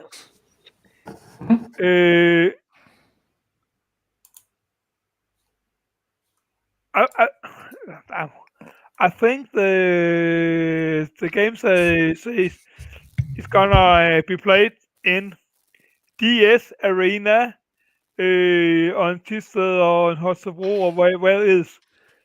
As I checked it yesterday, but they are going to be played locally. Yeah, in Jutland. From Amager have got to go to Jutland to play against them. Hops, sorry, mate. I've got to drop out for about 5 or 10 minutes. All right, then I'll be back. So yeah, no problem. No problem. So they're going to play them over here. After all. Yeah. I can't remember the name of the or if Tisted. Leopold Stadium. Leopold Stadium. No, I've been there. Let's see. Compares to the. Yeah, but they're not going to Tisted anyway. With a new. Tisted. Compares to the. Let's see. From Amager, which means there must be a. Yeah, sorry. You have to put up with us actually mentioning Danish football team names, but we're not speaking Danish all the time. Purple. It's okay. I'm just. I'm not a fan of any kind of professional sports. So no, it's more that you have to endure the sound of the Danish language every now and then. Oh, it's not that bad. And actually, I grew up with my mom and her family speaking Finnish, so it's not too far off. Well, I'd say it actually is, because Finnish is a very beautiful language. It's my favorite language of all, and Danish is horrible. Made some never mind. Beautiful runners during the years. If I could say, in Finnish, I can say "perkele fito paskape," which means. Yeah, but I'm sure that these away games in the nedrykningsspillet Yeah, in what the they call playoff. it? They're going to play in Jutland anyway. Because Okay. I was sitting having a Yeah, chat with but him still, yeah, but still, you. with Ken's eyes. But I still can't go because of Corona, which annoys me. Or maybe they'll open up. That's not a problem. That's not a problem. And even If there's even no if Corona, they you even could if go they about open, I that wouldn't go South because Korea. I believe in quarantining for as long as fucking possible, because that's the only way we will beat this friggin' virus. Yeah, and the U.S. is not going to get it under control because all the states have different rules. Yeah, that's an issue. You know, and like but Texas still, is trying to open everything up now. That is so fucking stupid. But overall, as far as I can see the graphs and the curves and all that, your numbers of newly infected are actually dropping. Am I right, Purple? Well, they're dropping because they're starting to get the vaccine out. Yeah, and it's great to see vaccines working again. Yeah. And this also reminds me of something else, that my best friend in high school, who was the brightest kid in our class and maybe even on the in our year, has turned into a complete anti-scientific, anti-vax hack, and it's just so sad to see. Yeah, well, the whole anti-vax and anti-masker thing, you know, that I don't understand where these people decide who they're going to listen to. I don't understand that as well, because one thing is being skeptical to authority, and as basically an anarchist, I'm a huge fan of that. But one of the authorities that I actually do accept and that I do have confidence in is what's the word? Scientific authority, basically. Yeah. People who know their scientific stuff are people that I genuinely trust. Sure, they can be wrong, but they'll also always be sure to correct themselves if they're wrong. Well, you can have confidence in something that has a history of consistent results. Exactly. Yeah, but that's, something I taught all the kids I raised, was that it's vital to question all authority, which made me immensely popular with their school teachers, but... Right. There's a little bit of an issue with my daughter, because she's been listening a lot to her dad, her atheist dad, and they actually...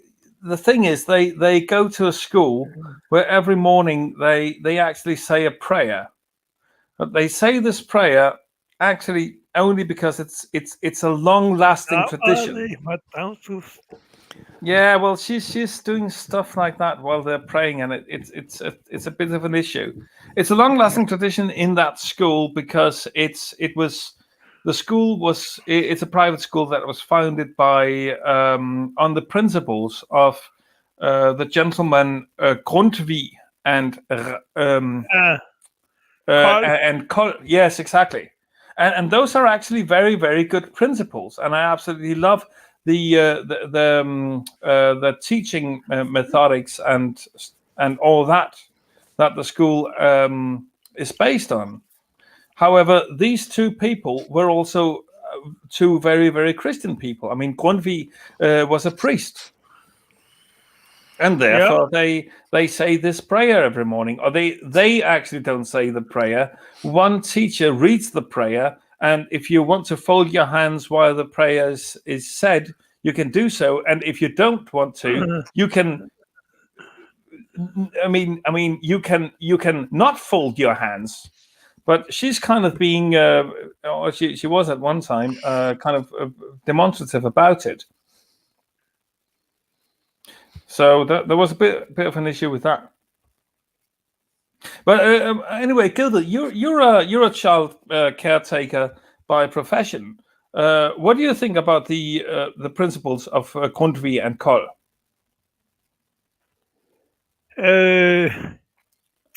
Actually, well, it's so hardcore to explain in English because we have to deal with some words here. Efterskole. Yeah, we don't. Yeah, that's a type of school. That's a boarding school that you would attend after just before high school. So pre-high school boarding school. Let's call it that for 1 year. Boarding school or pre-boarding school? No. Pre-high school boarding school. Pre-high boarding school. Pre-high school boarding school. Sorry for making it complicated, but that's a thing in Denmark. It's a good thing in Denmark, actually, and a very important thing in Denmark. I don't know, but anyway, when I got to a ninth grade, I went to what do we call it again? Pre-high school boarding school, for lack of better term. Based on the principles of Grundtvig and Koll.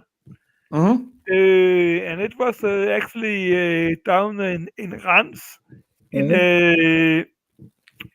in South Jutland.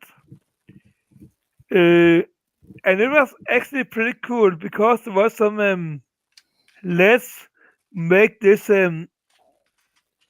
less authoritarian. Think what people know. And learning is not only about learning as reading a book.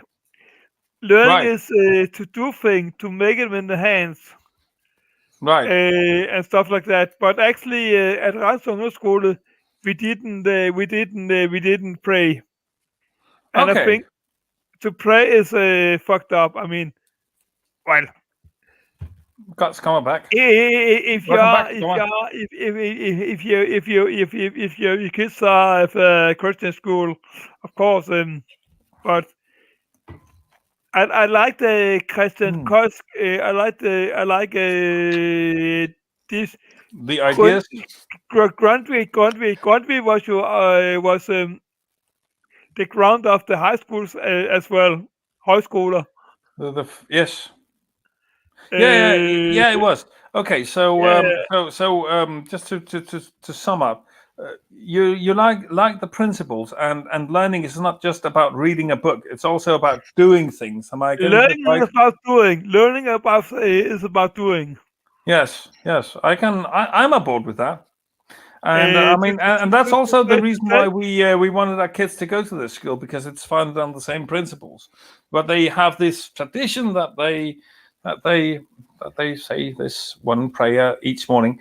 Anyway, I have to go now. I have to go take a piss, so I'll be back in. Well, actually, I have to get going here because I've got a standing engagement on the shills that starts in 15 minutes.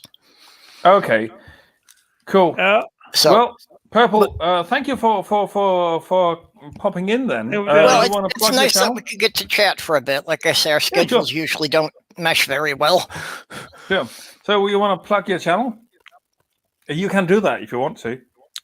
Sure. Yeah, like I said, mostly I just do casual chats every Wednesday at noon and every Thursday at midnight, U.S. Central Time.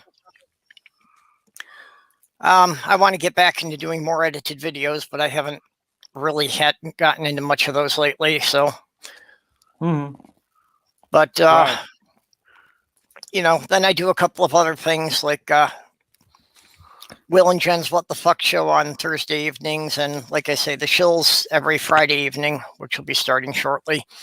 Cool. Great. Right. Okay. Thanks for plugging by Purple. Always remember to drink responsibly. Now I really have to just pop out for a minute or two. Scummer, Gilda, you entertain yourselves and the audience while I'm away. Okay. Bye-bye. Bye-bye. Yes, what's happening here?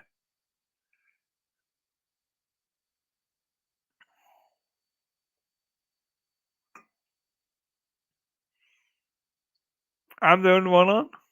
Yeah. Hey, Then I find another beer. Jeff, are you there? Jeff? I find another beer. Yeah, find another beer. We'll just take a break. We'll be right back. This again. Okay, my microphone coming through now. Yeah, you are now, but I Okay.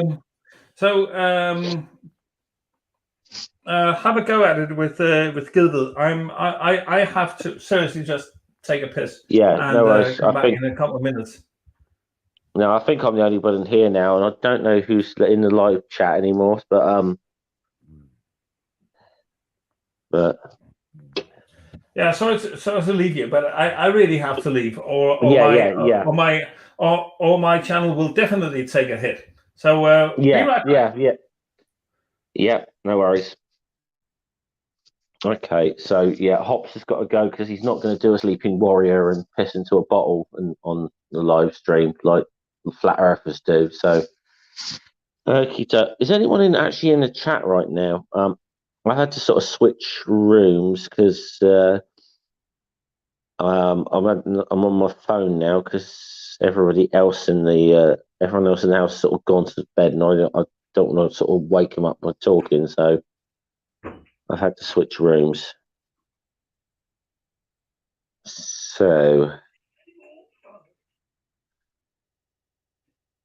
yeah, I don't know if anyone's in the chat or not. I can't really see. But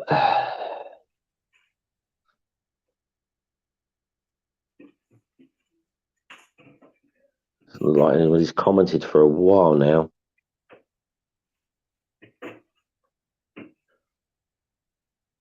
Okie doke.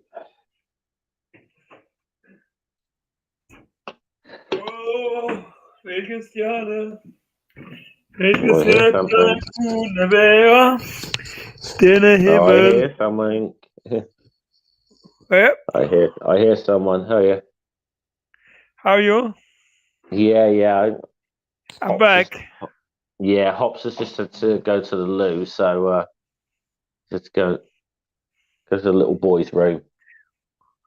Yeah. Let's see if I cannot do that. Yeah.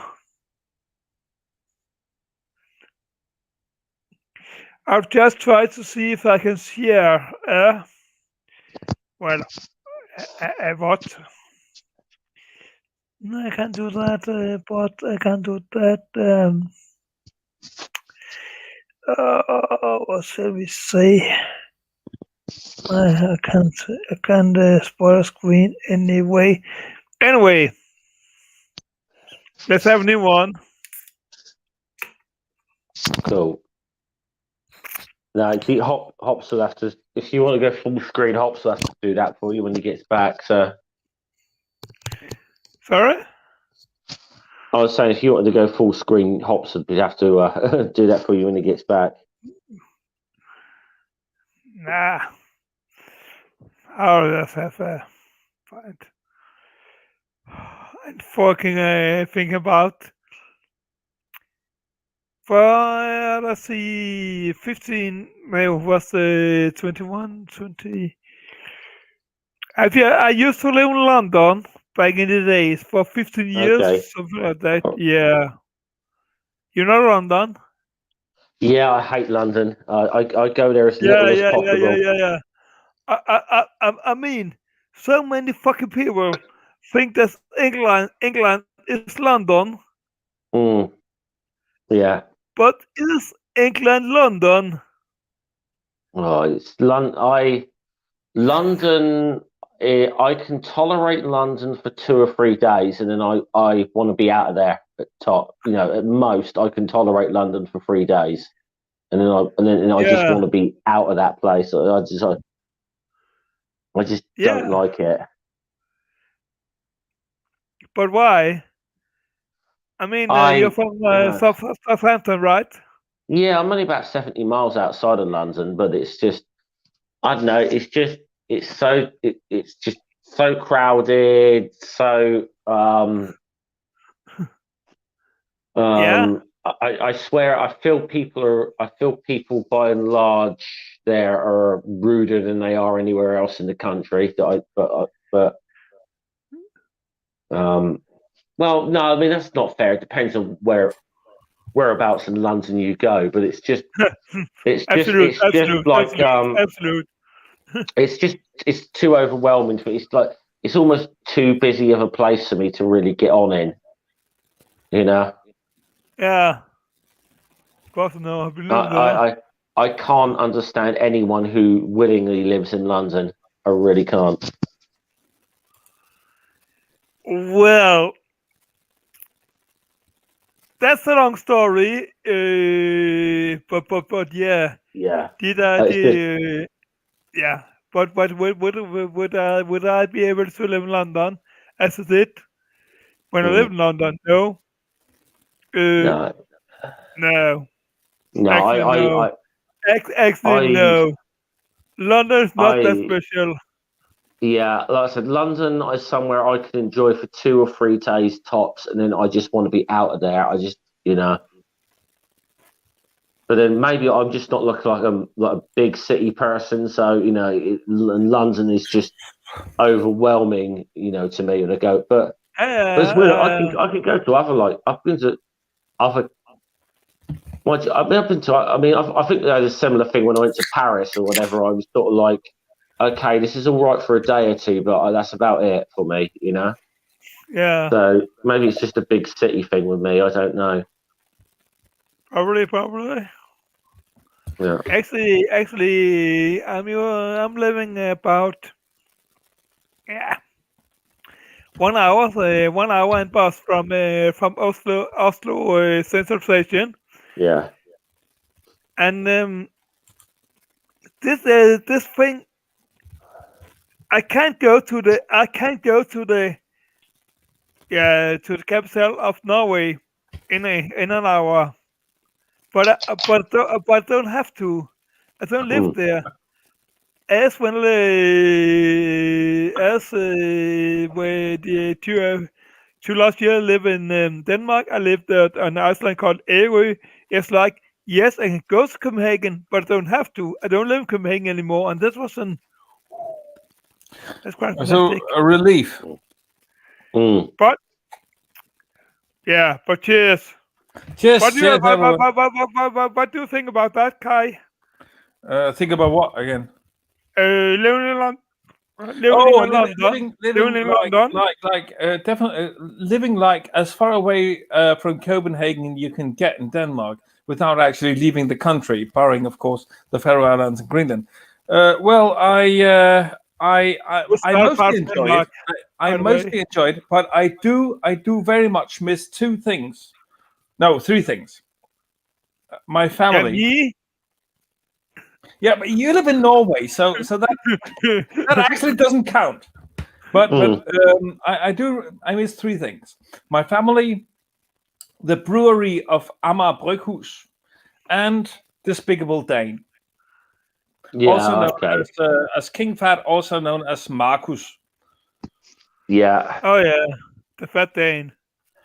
And I kind of spammed him with invitations to this live stream, but he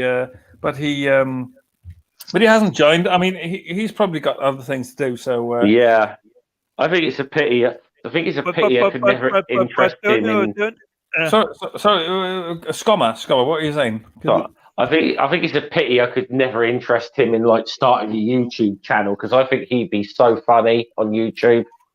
Yes, I think so. But he'd leave us all in the dust within 6 months. He'd be that.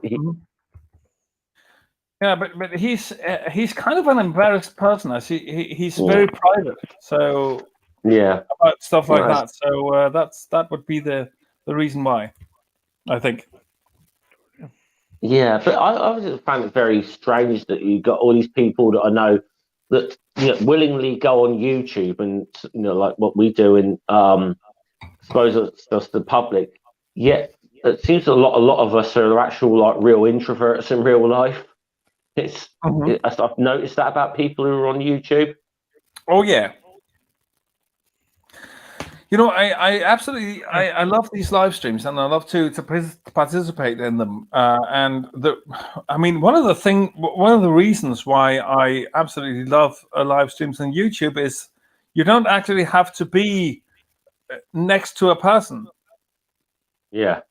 You can be just absolutely alone and still communicate with people. And I absolutely love the not needing to be close to another body or something like that. Yeah. It's the whole thing of like, hey, you can still go and have a drink with your friends without actually having to go out and be in the same physical space. Yes, it is.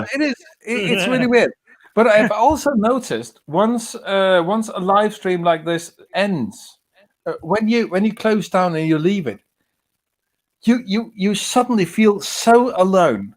It's suddenly so quiet. I'm kind of alone, yes. It is like that, yeah. Yeah, it's just so quiet when you leave a live stream. So that's a bit scary, and that scares me every time, and it gets me every time. Wow, I was just talking about with all these awesome people. We had the greatest time, and it's just a press of a button. It's all away. It doesn't. Well, you popped in, didn't I? When I was on St. Patrick's Day. I know you had to work, so you were on the coffee. But can I tell you that I think it was myself, Noodle, and Sam must have spent about 4 or 5 hours talking after we went off air. So right. Yeah, we were talking for ages, Yeah. So I love the talking, but I mean, you really don't need to be in the same space. I mean, if we have to save this planet, we have to save the climate and all.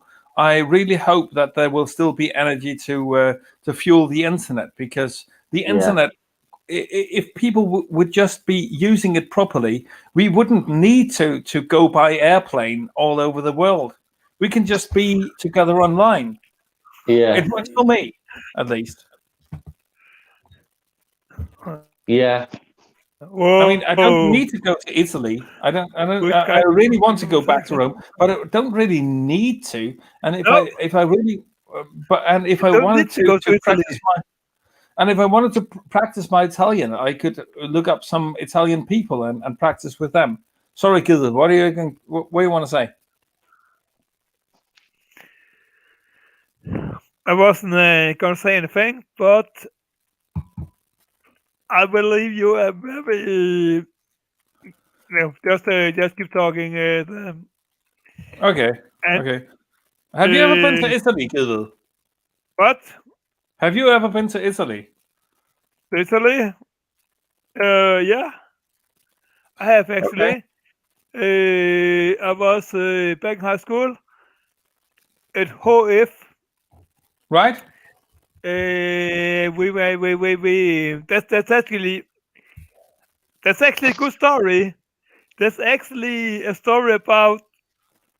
I'm not quite sure, but I think it's actually the story about how I meet Frank, but doesn't matter. Frank, that Frank, Eldi Frank, yes, our friend in Italy. No, not in Italy. Oh, okay. It's a long story, but I have to make it short. Sure. And well, we have to go. My class at high school have to go to well, we didn't have, but have to go to Firenze in Italy. Florence. Florence? Is that Firenze? Yeah, that's Florence in English. Okay. Why not? Yeah, for this what's called school camp, and yeah, but and we have to leave on a Sunday, I think, Sunday morning, I think, but it's Friday or Tuesday. Me. Now it's a long story, but yes, I've been to France, and I actually have been. Yeah, and yeah. Okay, the story is well. Mestopperup and Aldi Frank is at that time started to be bakers and come up to us in Gedved, where Morten who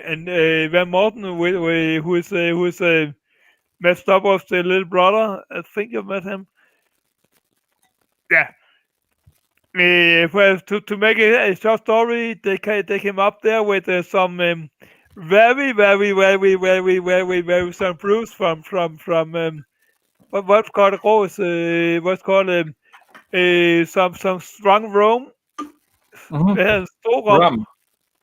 Storrum. Yeah, rum. Yeah. The spool. I know that is the internal. thing that is 80% proof, right? And then I am about to leave on the Sunday morning to go to this high school tour to Italy, and then Morten and Frank is coming in a Mercedes, actually, Mercedes Benz. to visit Morten, a guy who lived at Kollegia. Dorem. And they brought this rum, and we get so fucking pissed and drink. We was just drinking there, and before they leave me for leaving, for sitting about a day in a bus from Gedved to Firenze. They give me some of this booze, and we had so many bottles full of this. The rest of the booze we love to have not properly like. Yeah, well. When was this? They sent me to Italy with all my what's called bottle of soda and juice. I suppose that was that just was soda or water, but they fill all this. They fill all this. Anyway. Say it in Danish and I'll translate. Jamen, jeg blev lidt i tvivl, om jeg ikke blander historien sammen.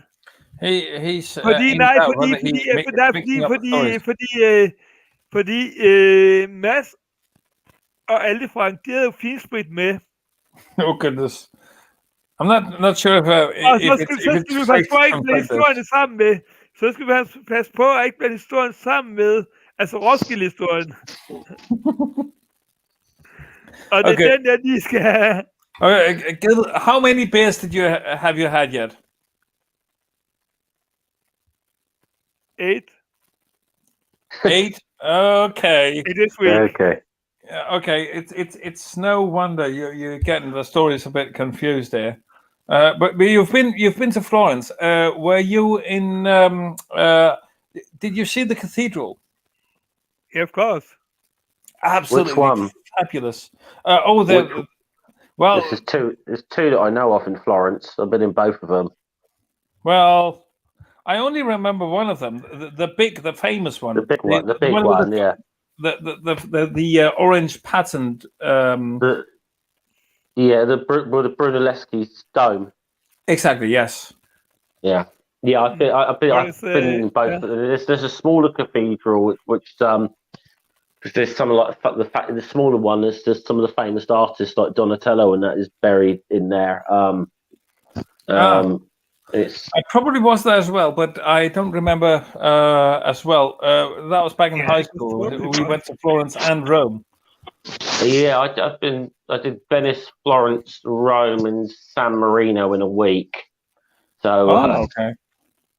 I was in Venice with my family back in the day. That was before high school, so that's ages ago. But absolutely brilliant. If there's any of those places I'd like to go to again, though, I'd say it's probably Florence more than Rome. You know, and obviously you obviously know how much I'm into my ancient history and stuff. But I'd probably say Florence as well, because I was only there for a few days, and then we had to go on to Rome, and we were there for a few days, and then I was so lucky when I went to university. We went to Rome for a whole week, so I kind of got my share of Rome.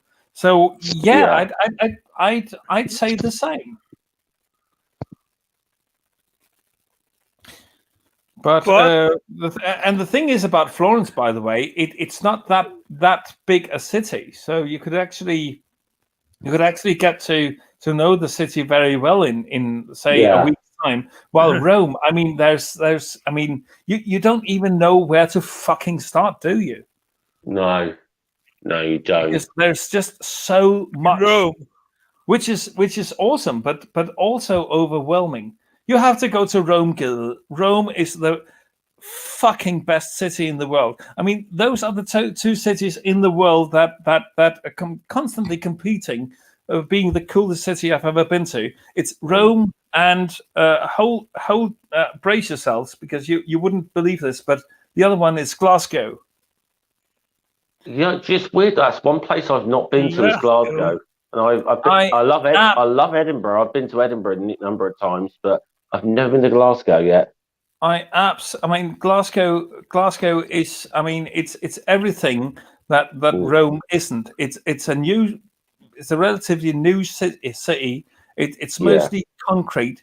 It's fucking ugly. It's dilapidated. It's awful in any way, shape, or form. Except the people there are the kindest, most loving.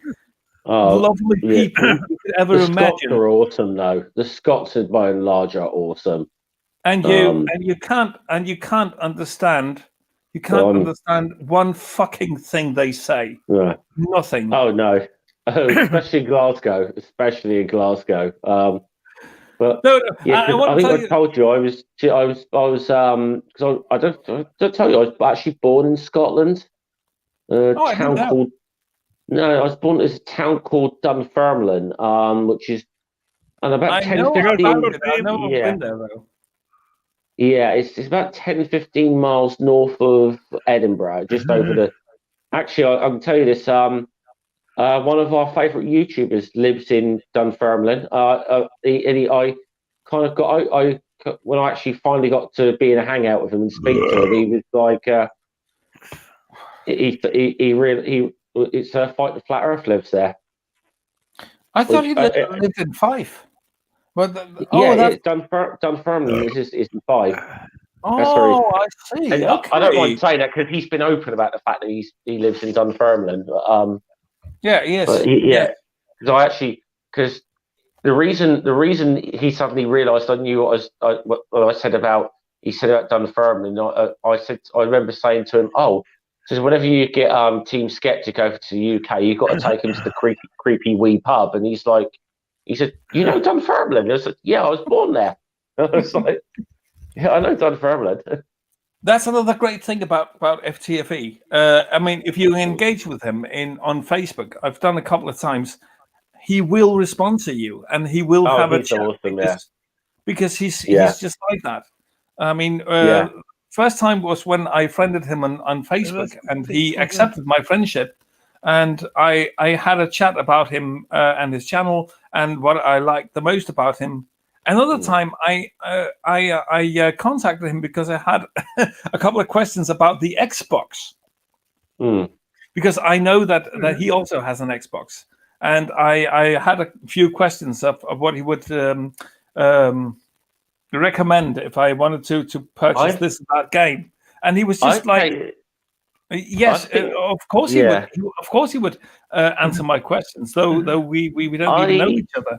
I've got a feeling I've come up with something which I could see him using actually, because somebody did some fan art. Somebody did some fan art of him, as like a DC, as the Green Lantern. Okay. And so I put, which was like part of the his thumbnails of all of his recent streams. So I actually put as a comment there. I said, I've got the FTFE oath, which I so I basically plagiarized the Green Lantern thing. It says, in brightest day, in blackest night, Red's rhetoric's face is an ugly sight. All flirts shall feel our righteous might, because stupidity is not a right. Oh, that's beautiful. He loved it. Brilliant. He loved it. He loved it. And I think he's like, I'm going to use that. Of course he did. Yeah, of course he would love that. I mean, who wouldn't? Who wouldn't? Yeah. Yeah. Hey, let me tell you the story about how I lost my my heart to Scotland. So back in the day, and Gilda can serve as a witness to this. Yeah, he knew Michael Laudrup, Brian Laudrup, and this is about the fucking Rangers, right? Oh, he did not support Rangers. He did not support Rangers. Come on. Well, they are involved. He did support Rangers. No, Okay. I did not. No, I did not. Never. No, I refuse to believe that. I did, however, play the bagpipes. Mm. And that's the story. And I'm right about that. You cannot try and ruin his left-wing reputation by saying he ever supported Rangers. Okay, so No, I never did. Exactly. He's making that up. Anyway, but I did actually play the bagpipe, and I can kind of prove that if I can just find my practice pipe here. Fuck the Rangers. Oh, losing my piece. You have your bagpipe there? No, I have my practice chanter. Oh, fuck's sake, what's happening? Oh, I made a screenshot while I was struggling to get this thing. It's going to be... Okay, bring it on. Okay, so this is the practice pipe. It's just to prove that I actually played the bagpipe at one time.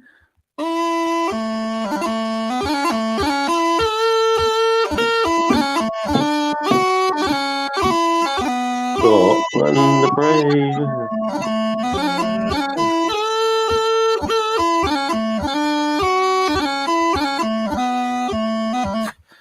I'm actually impressed. I can still play That is awesome. That is Whoa, awesome.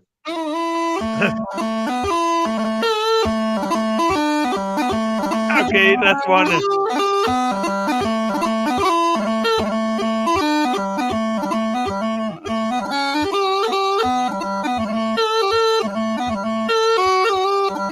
Okay, that's Charlie's Welcome. That's the most difficult tune I ever learned. I would have to practice that a bit more to do that properly. What story? You did recognize Scotland the Brave after all. I'm also drunk. Anyway, okay, I was playing the pipes, and I went with my band to the annual World Championships in Glasgow back in 2000, and this is how I absolutely lost my heart to Glasgow. We one night with some of my bandmates, we also my girlfriend at that time, we went to your girlfriend? Yeah, Bodil, if you remember. Oh, yeah. We went into a liquor store to buy a couple of beers and whatever supplies we needed. And when we were there, this other bloke came in and saw and sang this mocking tune against Glasgow Rangers and for Celtic United. So he was a Celtic fan, just like I was at that time. and he didn't like Glasgow Rangers. So I kind of patted him on the shoulder. You like the Rangers? I really like that song, and I'm from Copenhagen. I really love Glasgow. I really like Celtic United as well, and I absolutely hate Glasgow Rangers. And that's when he started. I don't know, Glasgow Rangers. Fuck that. Great one. And I understand it absolutely not a fucking word of what he said. Nothing. I just hoped I nodded at the right times and did not nod at a time when he was supposed that he was saying something positive about Glasgow Rangers. Apparently I did not, because I hadn't had my face smashed in because he was Yeah, big. That's the thing with it. That's the thing with the football rivalry. There, it's like, you go into the wrong part of Glasgow with the wrong colours on, you could be asking for a lot of trouble. Yes. You wouldn't survive. But he ended up patting me on the shoulder and said, and he left the liquor store, obviously liking me, and I kind of felt very, very, very relieved. Like I just dodged the bullet on that one. And that's the second way I thought. I absolutely love this city. They speak English, but I don't understand a fucking word they say. We don't understand it. Trust me. Actually, you go to other parts of Scotland, they don't understand it. If you ever seen the BBC comedy series Rabsy Nesbitt, the set in Glasgow, that's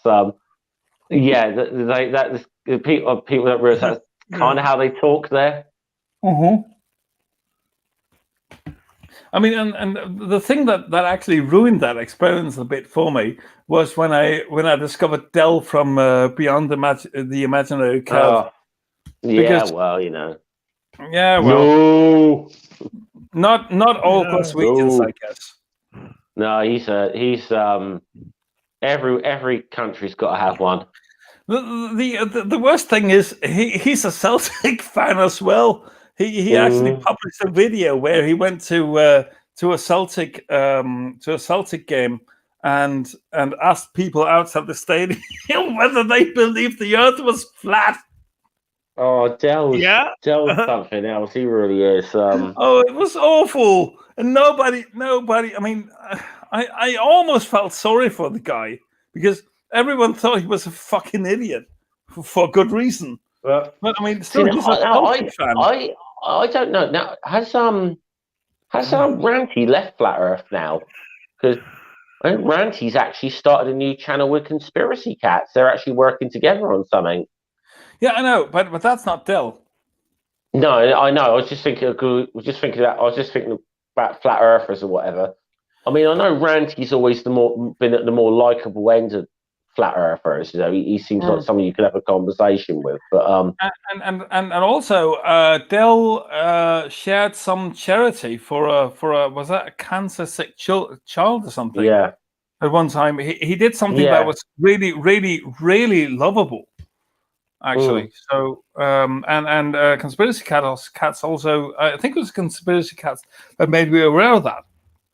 Yeah, I mean, he'll give him credit. I mean, but whereas he got the other ones, like, I mean, Sleeping Warrior, he's just a piece of shit. He is just an absolute, not he's just like a booming flat. He's just you know what Sleeping Warrior does. You know what Sleeping Warrior does. He gives everyone with a good taste in music a bad name. Yeah, I know. Have you seen his background with all the great, the wonderful, all the blooming Iron Maiden stuff there and stuff that Iron Maiden, just like No More, The Doors, the whole shebang, all the greatest rock and metal bands on his wall, and he just talks shit. Yeah. He gives everyone with a good taste in music a bad name. And I will never, never, never, ever forgive him for that. He's I Talk don't about know if music. has he started a new channel? I don't know because I don't follow them much. I've never followed he any. he kind lost his of that much. I'm only the Sleeping following Warrior. them. Sorry. Well, Sleeping Anthony Riley got his channel taken away, so I don't know if he started a new one or not. Ah, right. Okay. Yeah, Sleeping Warrior got his channel. Hey, let's YouTube talk nuked his about channel. this. Bring Hey, me in. Sorry for we were talking about Intel YouTube stuff a lot of the time, Gilbert. Sorry. Yeah. And that's scratching my balls actually. But Gilbert, I'd love Not to. married. I really look forward to seeing you again once all this Corona shit is over. And I mean, the thing is, Yeah. we all should meet in Florence, shouldn't we? Yeah, Florence. there's so many like things that Okay, the story that about are on the. yeah. I'm up to Go that. ahead. Yeah, cheers to that. Yeah. Just that Well, we meet up Either in Florence. Florence or maybe in London. That may be more doable. Yeah. I have some echo on my sound. Why do I have that? Hey, don't have I'd actually go to London for that. London, yeah. Nee, Florence. I know some of us are definitely talking about, when this is all over, there's going to be a few like the Brits or whatever in this sort of community. You're going to go to a Sarcastic Barman's pub. We're all going to, so we all definitely decided we're going to do that at some point. Oh, he's actually a barman working at an actual pub, is he? Yeah, he's actually a pub. He actually is a pub landlord. Yeah. Ah, right. Yeah. I'd love to do that. I'm on to. No, actually, because I remember I was on the stream with him actually talking beer, and then when I with him, actually when I got off stream, I actually said, "Dude, you want to talk beer with someone? You need to speak to Hobbs, honestly, because cool. but Great. I'll contact him, and the thing is, I really love doing these live streams, and it's. I mean, we've had a good time. So, and that's the most important thing, isn't it? So I'm going to contact him and cool. get a point for when when we can jump. do a live. I think I'm going to have to jump off in a second. So anyway, and I'm going to end this anyway in a few because I'll tell you what, if you want to end this, I'm gonna have to go and take a Riley anyway, so I'll be back in 2 minutes. No, look, let's just end it here. Let's call it a day. Okay. Gilbert, tell about yourself in a minute or two. Ja. Satan lever. That's true. Scommer, plug your channel and let's get on with it. Yeah, well, got the Scummer. I've got a channel. Please help us out for a sub or whatever, and that's basically about it. Because I plugged a lot of the stuff I'm doing coming up earlier on in the stream anyway. So cool, great. Thanks for joining. Our good friend Gilbert, he went off. He's gone. But I mean, shit happens. Thanks everyone for watching. Always remember to drink responsibly. And until next time, regardless, you do this with me. Yes. Yes. No, we have to do it at the same time. 1, 2, 3. Cheers. Yes. There you go. It's okay. Cheers. Bye-bye.